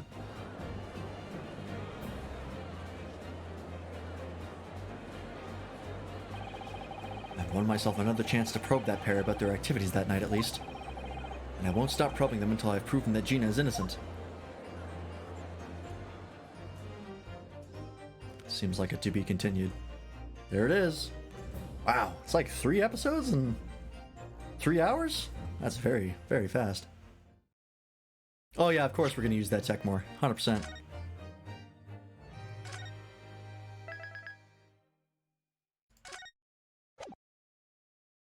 Alright, I'm gonna go refill my water real fast before this kicks off, and then we will continue. Alright, I'll be right back.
Alright, we're back. Are we chatting about Elden Ring? I still haven't played that. I would like to at some point, but I'm not even sure my computer can run it, and there's other things I want to play more right now. But one day I'll play Elden Ring. Order, please. Let us resume proceedings. Witnesses will now take the stand. Oh boy. Welcome back, Gregson. I presume you heard the defense counsel's summation examination. Oh, yeah, Governor. I did, Gov. I did. Mr. and Mr. Skulkin. Go, blimey. This is going to be hard work. Earlier in this trial, you gave the following testimony about your actions after you entered Windibanks. Well, it was believed as soon as, wasn't it? It was, Nash, it was. Didn't even have time to pull me dukes out of me Lucy lockets. However, that was a lie. Al, you brothers. Core, blimey! On the night in question, you rifle through the items on the victim's counter. We never did nothing of the sort. How'd you figure that out?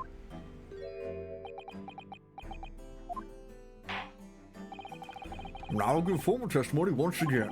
You will tell the court precisely what happened in the night in question, and this time, you will tell the truth. Each lie that passes your lips serves to increase the severity of your punishment. Ow. My hand is extremely cut up. Someone please call a doctor. And that, gentlemen, may deal a crushing blow to your chances of ever seeing the light of day again. A thought worth pondering, perhaps. Say no more, Gov. We hear you. Well, Bab, where's Squeak? What peach? Okay. The whole truth. Alright, we did knock a few things over, and we were rifling for nothing. It was when we heard the gunshot, see? Made us both jump and all that stuff went flying.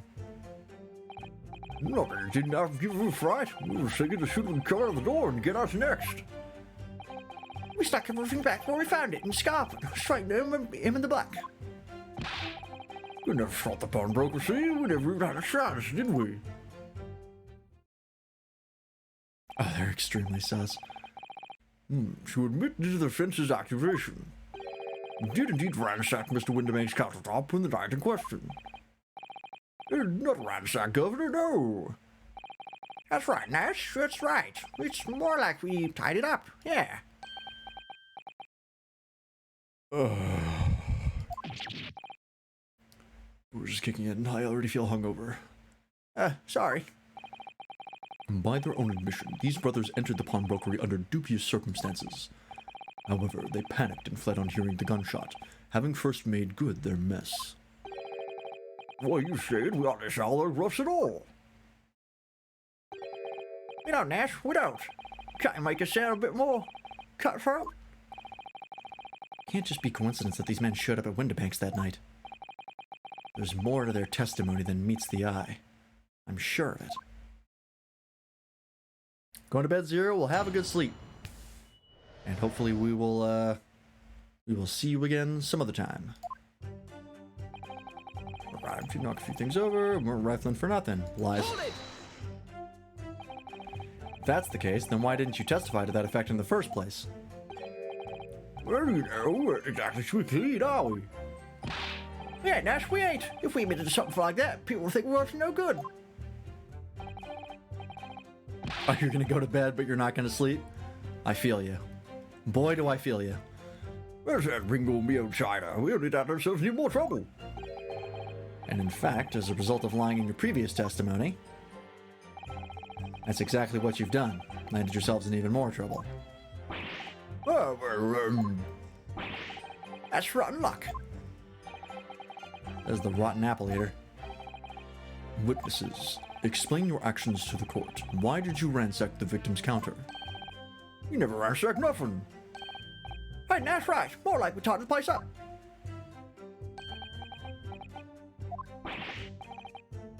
Sorry.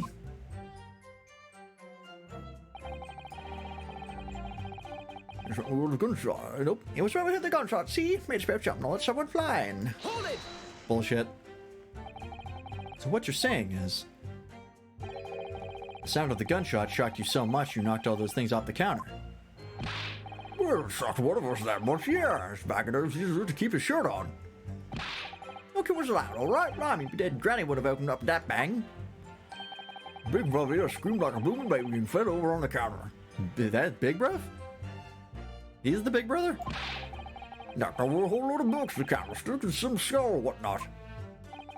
That got tangled on my marionette. What knocked over the picture frame? What knocked over them scales on the floor? You really mastered working quietly then. What a racket. Me Granny would have scared back into her grave at a kind like that. So in short, the gunshot took you by surprise. And then what? And then some. I mean, it was quiet as a mouse. Mm-hmm. Do you have something to say, Gregson? Excuse me. Al. Inspector Gregson, do you have something to add? Like I keep saying, I don't appreciate being lumped in with these scoundrels. Oh, something to add about their testimony. You seemed to react just now what Mr. Skulkin said. Did it make you think of something? It's probably nothing, of course. I wouldn't even bother to mention it, only... Well, the fact is, cases don't get solved if you ignore the little details. How about you just tell us what's on your mind? As you know, we brought these fellas into the yard for questioning last night. And the statement they gave then told a slightly different story than what they're saying now. Did it? You claimed you heard the victim shout something out before the gunshot. Might have, Gov, might have. Doesn't ring a bell now you mention it. Granted, it's only a minor detail, but still. I can't help feeling like perhaps you've been a bit sloppy with your testimony here, eh, fellas? If I discover the witness testimony has been any more sloppy than it has hitherto proven to be, I shall be forced to bring the very harshest punishment to bear against them. Easy, easy. We'll get it right this time. That's it. Yep. It's all coming back to me now. Ow. Then speak. Supplement your testimony with whatever details ever miraculously returned to your questionable minds, sirs. Right you are, Gov. That's for a gunshot. We got a voice here now. Give me that gun. Hold it! So in fact, you heard the voice and the gunshot almost simultaneously. We did, Gov. We did. Although I suppose if you're being honest, we had a kind of wait for the voice before the yell and all. If you don't want to get shot. Give me that gun. Bam! Kind of thing. A career in acting tragically missed.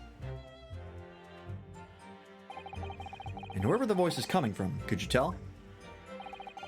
Of course we could. From the other side of that door behind the counter was. The storeroom where the victim was found dead. And the voice you heard was that of the victim, Mr. Windibank.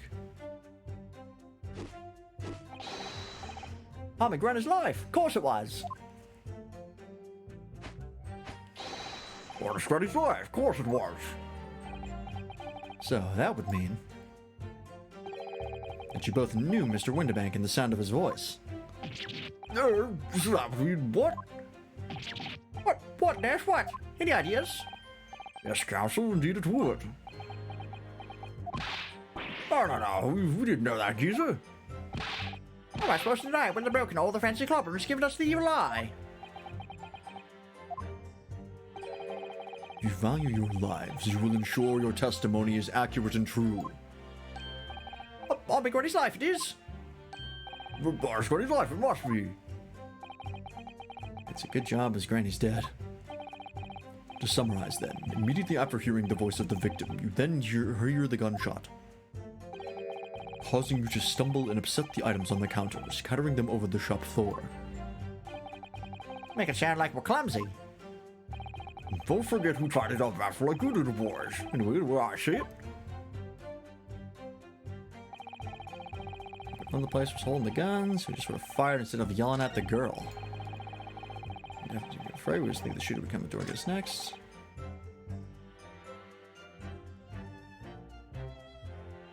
The bloke who owned the place was holding the gun, so he should have just fired instead of yelling at the girl. Huh? That's the opposite of what happened. She had the gun. Oh yeah, let me know what their name puns are. Oh yeah, it's almost inevitable that at some point the prosecutor will lose their patience with their witnesses. It happens in every fucking game. Hold it! It's funny every time. I think it's the Japanese rules for apple. Remember to see the shape of his head and the color of his everything. He also ate an apple earlier, so that makes sense.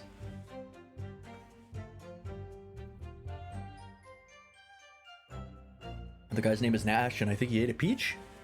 Or pear? His head's kind of pear-shaped? Nashi for pears? Huh, that tracks. You're saying that Mr. Windibank had a gun in his hands. Yeah, but that was aside, eh? You two waving them guns at each other. Must have got pretty heated. I mean, before he shouted out, the geezer say, if you don't want to get shot. It really sounded like you meant it, Mike. More of an empty threat, you could say.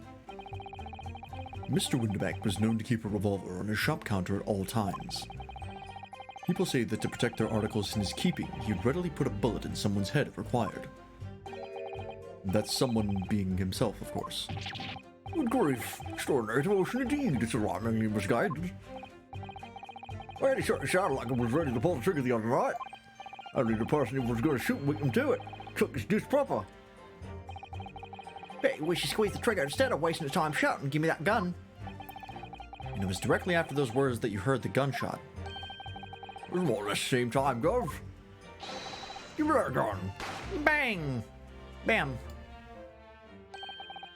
Kind of thing. Yes, a career in acting very tragically missed. Well, the sound of something in the deck. Why everyone went dead quiet? After that, we done a snap dash to tidying up the place. Tying the place up.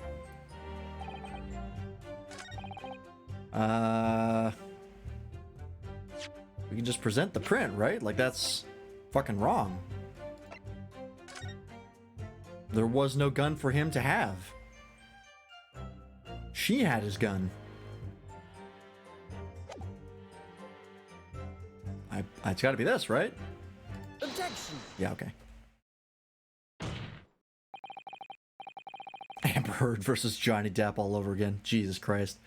What a shit show of a trial that was. You're saying that on the night in question, the victim, Mr. Windibank, was wielding a gun, is that correct? That's it, Gov. You got the picture.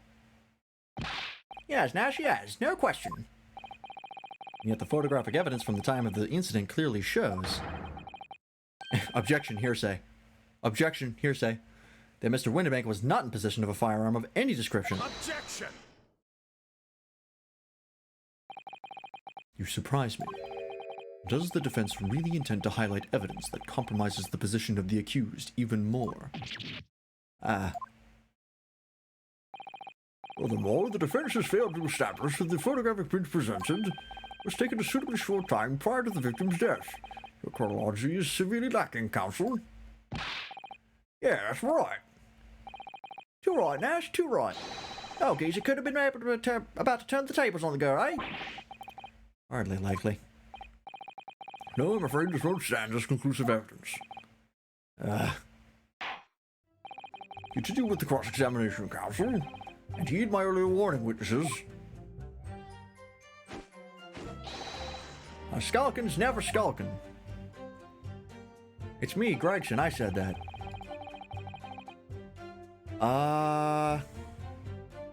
What do I have to present then?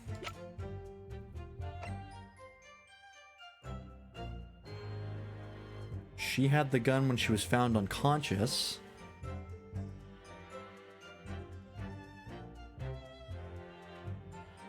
I mean, that would be evidence, right?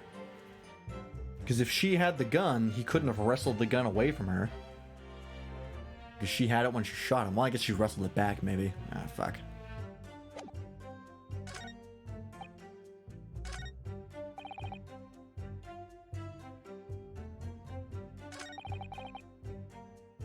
Oh, Nash's love of pears. Mike Sanchez brothers love apples. Maybe a reference to a famous pair of Cockney rhyming slang. Or slang used by the residents of the East End. Apples and pears means stairs. Am I trying to prove that Ginny's the perp or not? That is sometimes the problem with Ace Attorney. Is sometimes you gotta indict the accused before you can help them. Hold it! That happens frequently, actually. Fuck, sometimes the defendants try to get themselves accused or convicted. So you didn't try to open the storeroom door then? Not in your life. We went deathly quiet after that, it did. Put the wind right up me. Anyway, it all was locked, so that's it. No way I was opening. Yes, of course. It was locked from the inside, or so we've been led to believe.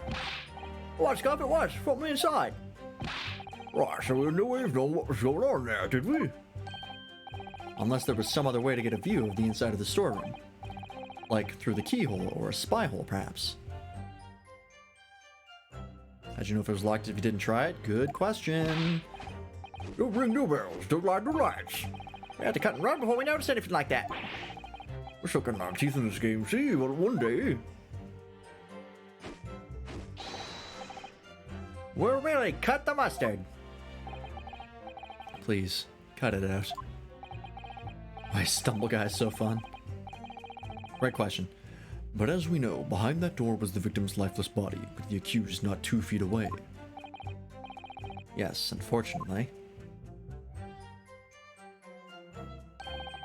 Gina was in there unconscious, with a gun in her hand. To confirm, would it be correct to say that neither of you set foot inside the storeroom? That's right, Gov, that's right. Good night, even if we wanted to.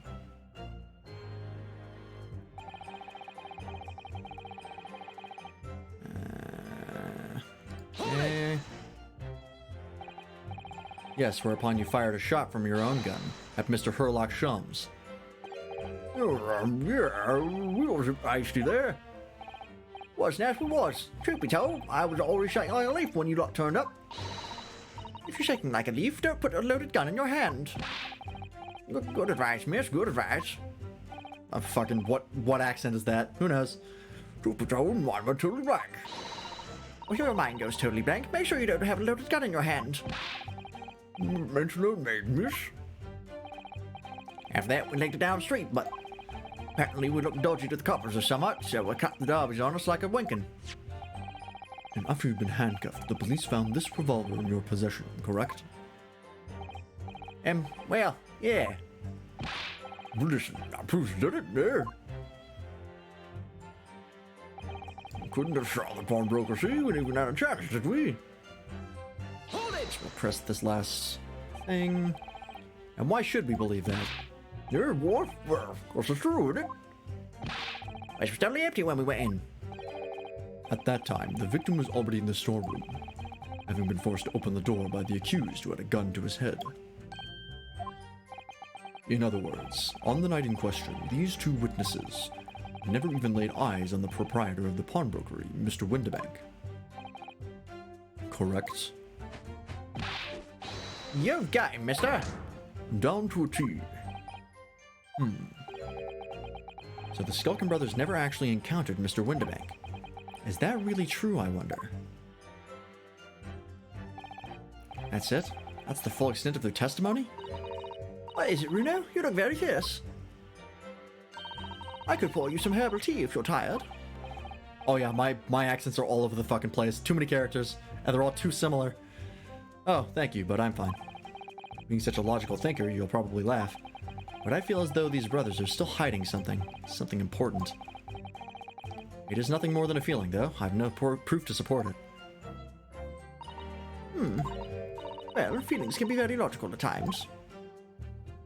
Sorry? I gave Pearhead the vampire's voice. It's very similar. Well, no, Pearhead is like basically the judge's accent, but like slightly different. And then Ringo, Mr. Applehead's, his accent is like actually close to Iris. So I've really screwed myself. People's expressions, the movements of their eyes, the words they choose. You can take all of that and your brain will quietly analyze it to come up with a feeling like you describe. You've concluded that there's something suspicious about the testimony without knowing why, that's all. I think you should trust your instincts. Iris, thank you. Sometimes I think if she's 10 years old, I must be 5. Okay, I think it's still this thing. 10-year-olds should not be allowed weapons. Well, she keeps making them herself, so it's unfortunate. Okay, so it's not the picture. I think it's the gun. I'm gonna have to save here because I'm really not sure. We're gonna start to get a little dicey, a little spicy. Some of these guesses here.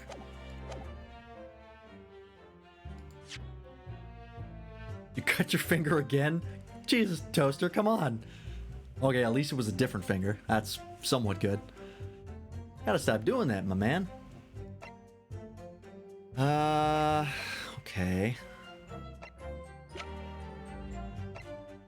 In the exact same way, I guessed. Should have just fired instead of yelling at the girl. I think it's the gun, because outside of the gun that these two brought in, there's only one gun in between Windibank and Gina. Schematic? I don't think the schematic helps me in this. But I think it is the gun. I'll try it. Objection! Nope. That was not it.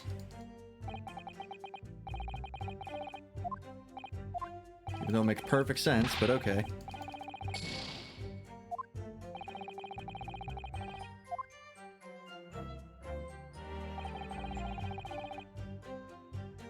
Should have just fired instead of yelling at the girl. Because the one thing we did send was this picture.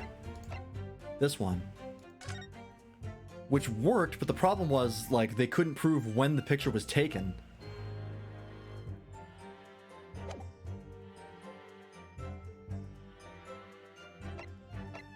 Sure, Zero. I'll take a suggestion.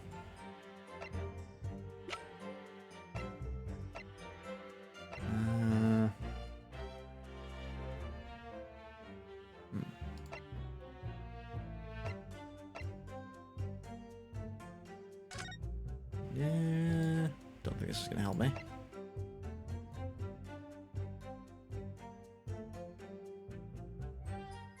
It's a three-way thing, so I take the map of the building. You did mention the schematic also ultimate fails. Shooter come out the door and get us next. I'm trying to figure out where it says there was another exit.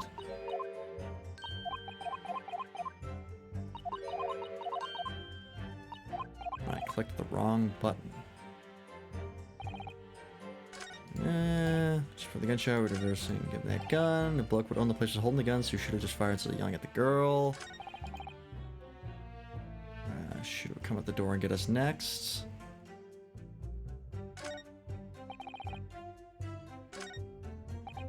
Yeah, I don't think the schematic helps me at any point here. Because what if the map proves they're contradicting themselves? I mean, that would be great, but we have no evidence to support that the map would actually do that. We can't just send the map and then hope that something happens. We have to know exactly how they're contradicting the evidence.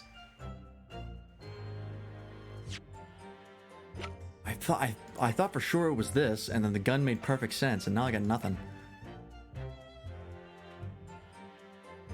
Well, it does say that he was shot in the back. So maybe it was like he couldn't have been facing her if he was shot in the back?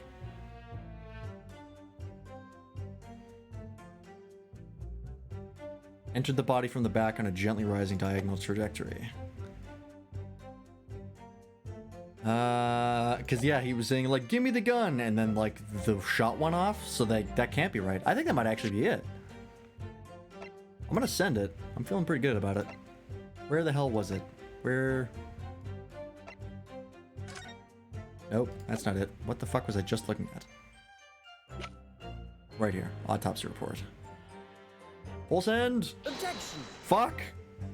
You fucking kidding me? What do you mean that doesn't contradict it?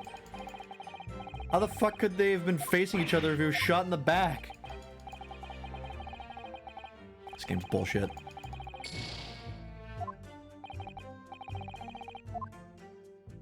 Do I have to press more and then somebody will chime up with something? You see the options? Yeah, we got my armband, which is nothing. We've got the pawnbroker's ticket from the box. We got the representation papers, which doesn't help. We got the blood samples portfolio. We got the pawnbroker's ticket in the coat. We got Iris's manuscript. We got the McGillicuddy's case coats. Or case notes, today's paper, autopsy report, crime scene photograph, crime scene floor plan. Oops, nope. Windibank's gun, Skulkin Brothers gun, photograph of Gina, post-shooting photograph, and stereoscope. right thing on Ron's situation, because can I present on pressed statements? I did.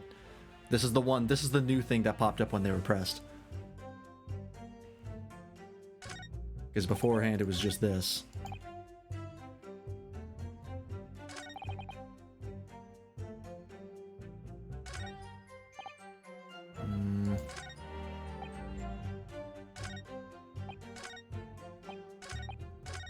I think I'm just gonna press again and see if anything new pops up with the other folks.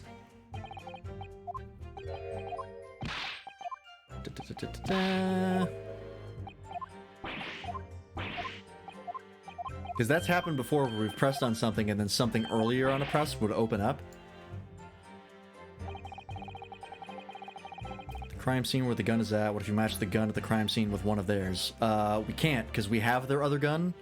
And it's not the gun that Gina was using. Gina specifically had Windibank's gun, which is this one. And this is the gun that they took from the Skulkin brothers. So unless there's a third gun that we don't know about, which is what I thought was the contradiction, unfortunately we can't prove that they've done anything. Let's press through again everything. The short one that you keep skipping over, keeps in the word back, and that's it. Let's see here.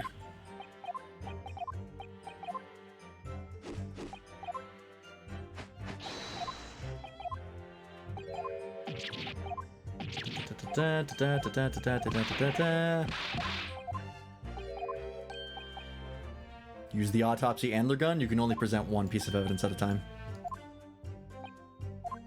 And just linking their gun to the autopsy doesn't help because we don't know. We can't prove that it was their gun that shot him. They've both been fired once. Let's see here. Which one am I skipping over? Stuck everything back where we found it and scarpered straight into him in the black. They can prove by the build. Unfortunately, not in this time era. If this was regular Ace Attorney, then yes. Because they've talked at length about the ballistic markings, the fingerprints of a gun. That comes up so many fucking times. But unfortunately, in this day and age, they do not have that forensic prowess. Otherwise, this would be way easier. Let's press this again. Fired a shot from your own gun.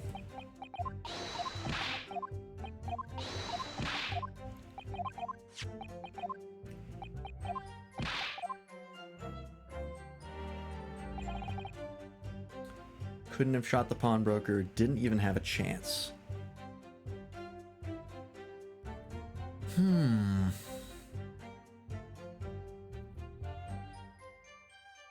Why do the two of them only have one gun? Look, man, the economy's rough. Guns are expensive.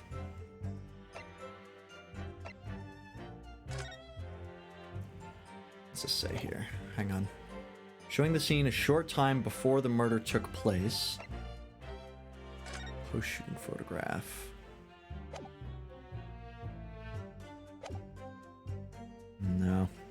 I was thinking maybe that like they had plenty of time because there's the two photographs, but I don't think that proves anything.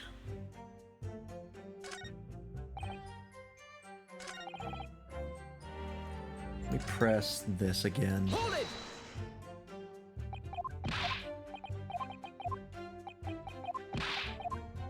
I mean, the fact that they noticed the voice of Windibank without seeing him, and like that fact just being left up in the open and having nothing,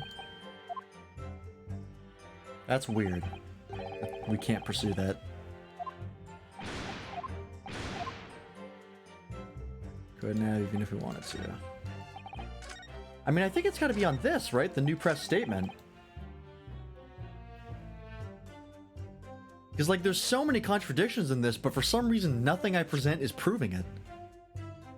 I can't ask Gregson anything. He's just kind of there as a bodyguard. I wish I could.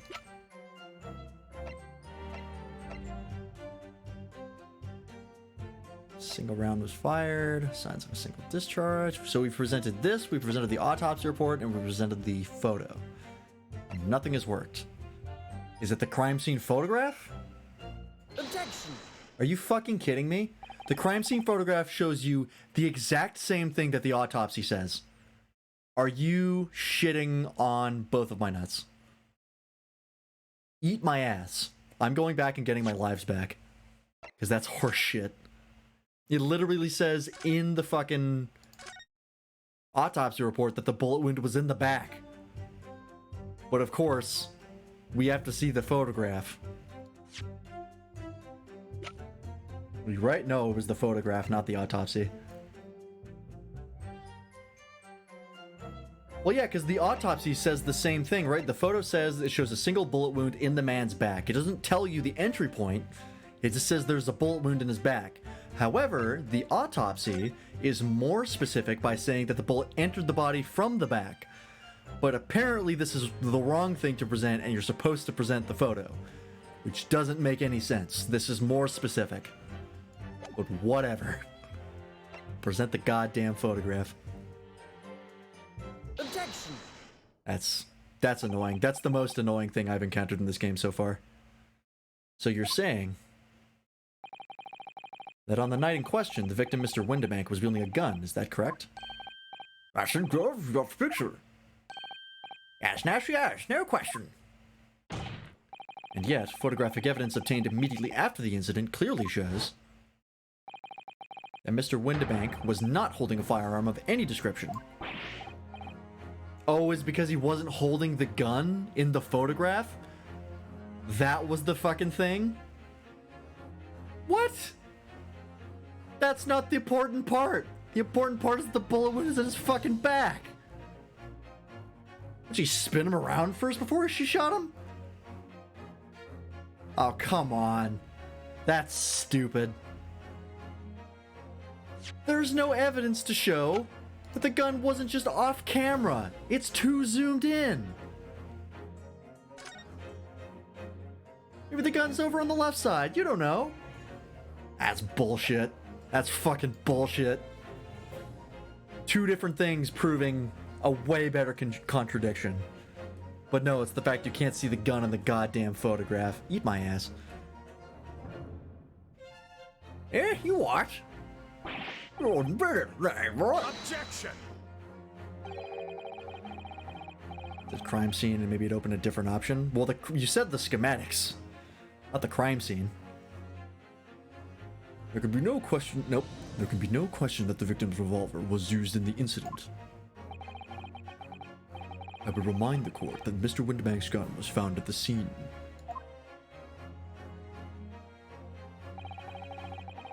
Yeah, the one where the gun was is the photograph. Oh yeah, you said schematics. But you said the one where there's the gun, which is this one. Which we tried and it didn't work because we can't prove when the picture was taken in relation to when the shooting happened. But this is very specifically the one with no gun in it. I mean, I can scroll up. I can look exactly at it. The picture of the crime scene where the gun is at, what if you match the gun at the crime scene with one of theirs? That's specifically what you said.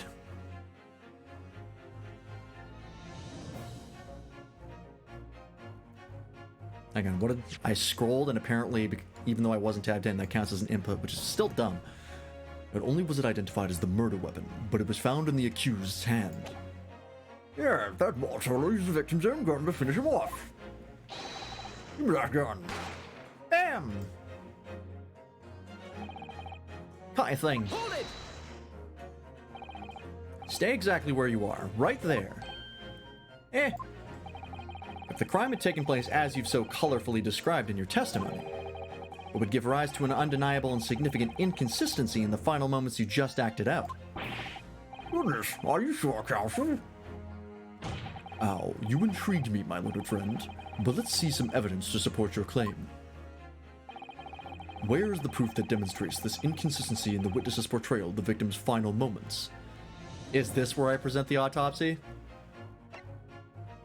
Is this it? Single bullet wound from the back. Take that! There it is. God damn it. We had to go through that to get to here? That's absolutely stupid. According to their testimony, the witnesses claim to have heard a shout of "Give me that gun," followed by the gunshot. Indeed, with the two events happening almost simultaneously, or so even led to believe. Yes, that's right. Now, if that testimony is true, crime scene with the gun, the picture? No, that wouldn't prove anything. We're trying to prove that he was shot in the back. Would mean that at the moment of death, the victim and his attacker would have been facing each other. However, in the autopsy report, it clearly states that the victim died instantly after being shot from behind. Ah, So, as I stated before, Alma Hands, there is an undeniable inconsistency in your testimony, Mr. and Mr. Skulkin.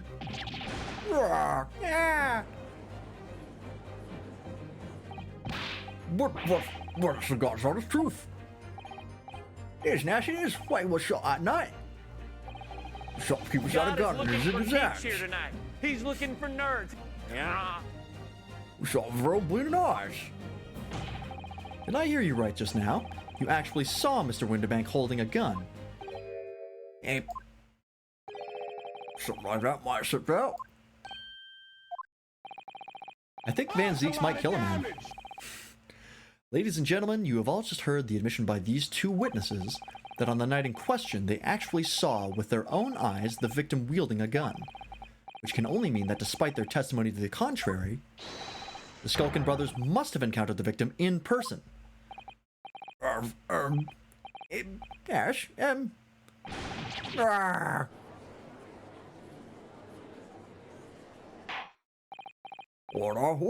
Order.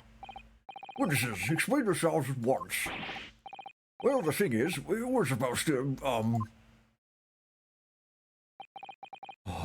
boy. It would seem that my previous warning fell on deaf ears. I made it quite clear that false witness would be the death of you. am I to understand, you replaced the untruths of your original testimony with renewed lies?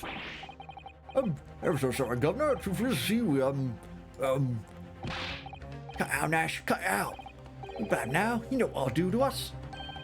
He? Who are they talking about? Let me make your position here perfectly clear. You will talk. There is no other option available to you. well, come on, the game's up. But you'll have our guts for guys. Yeah, that vampire is running low on his vintage. He takes one sip and then chucks the whole glass. Exactly. He's just like... gone. And then he pours it up again. In case it hasn't quite sunk in yet, no matter how hardly you try to deny it, the truth will come out. On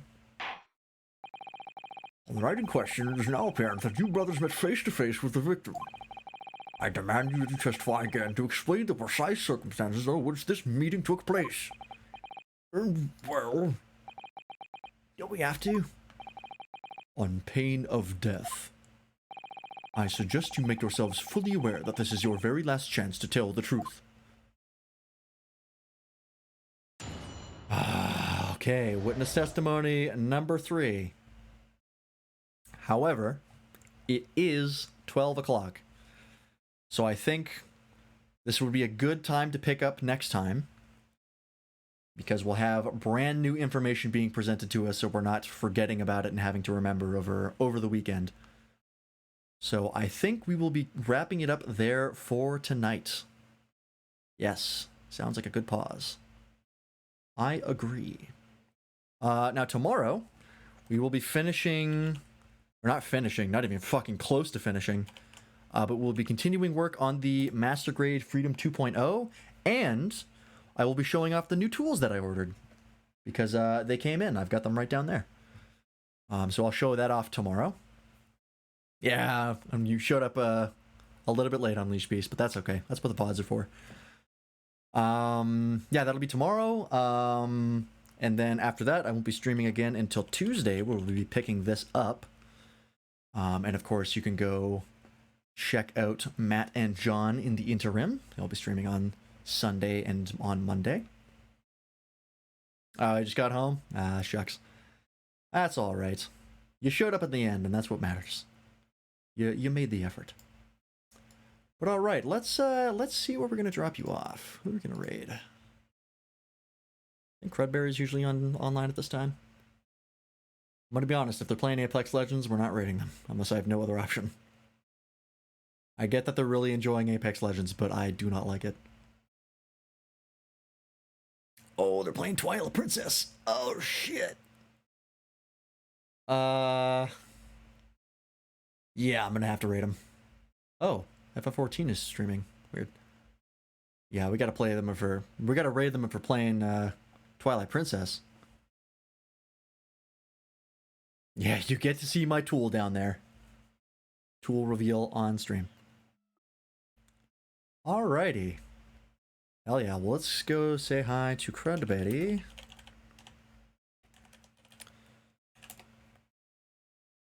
And that's going to be a stream. Thanks everybody for stopping by and watching. This trial is great, except for that one last contradiction that was complete horseshit. But otherwise, it's been really good, and these guys are fun to voice. Even though I keep fucking it up. But yeah, we'll be back here tomorrow building Gunpla, and then Tuesday for more of this. So hopefully we'll see you there. Go say hi to Crudberry.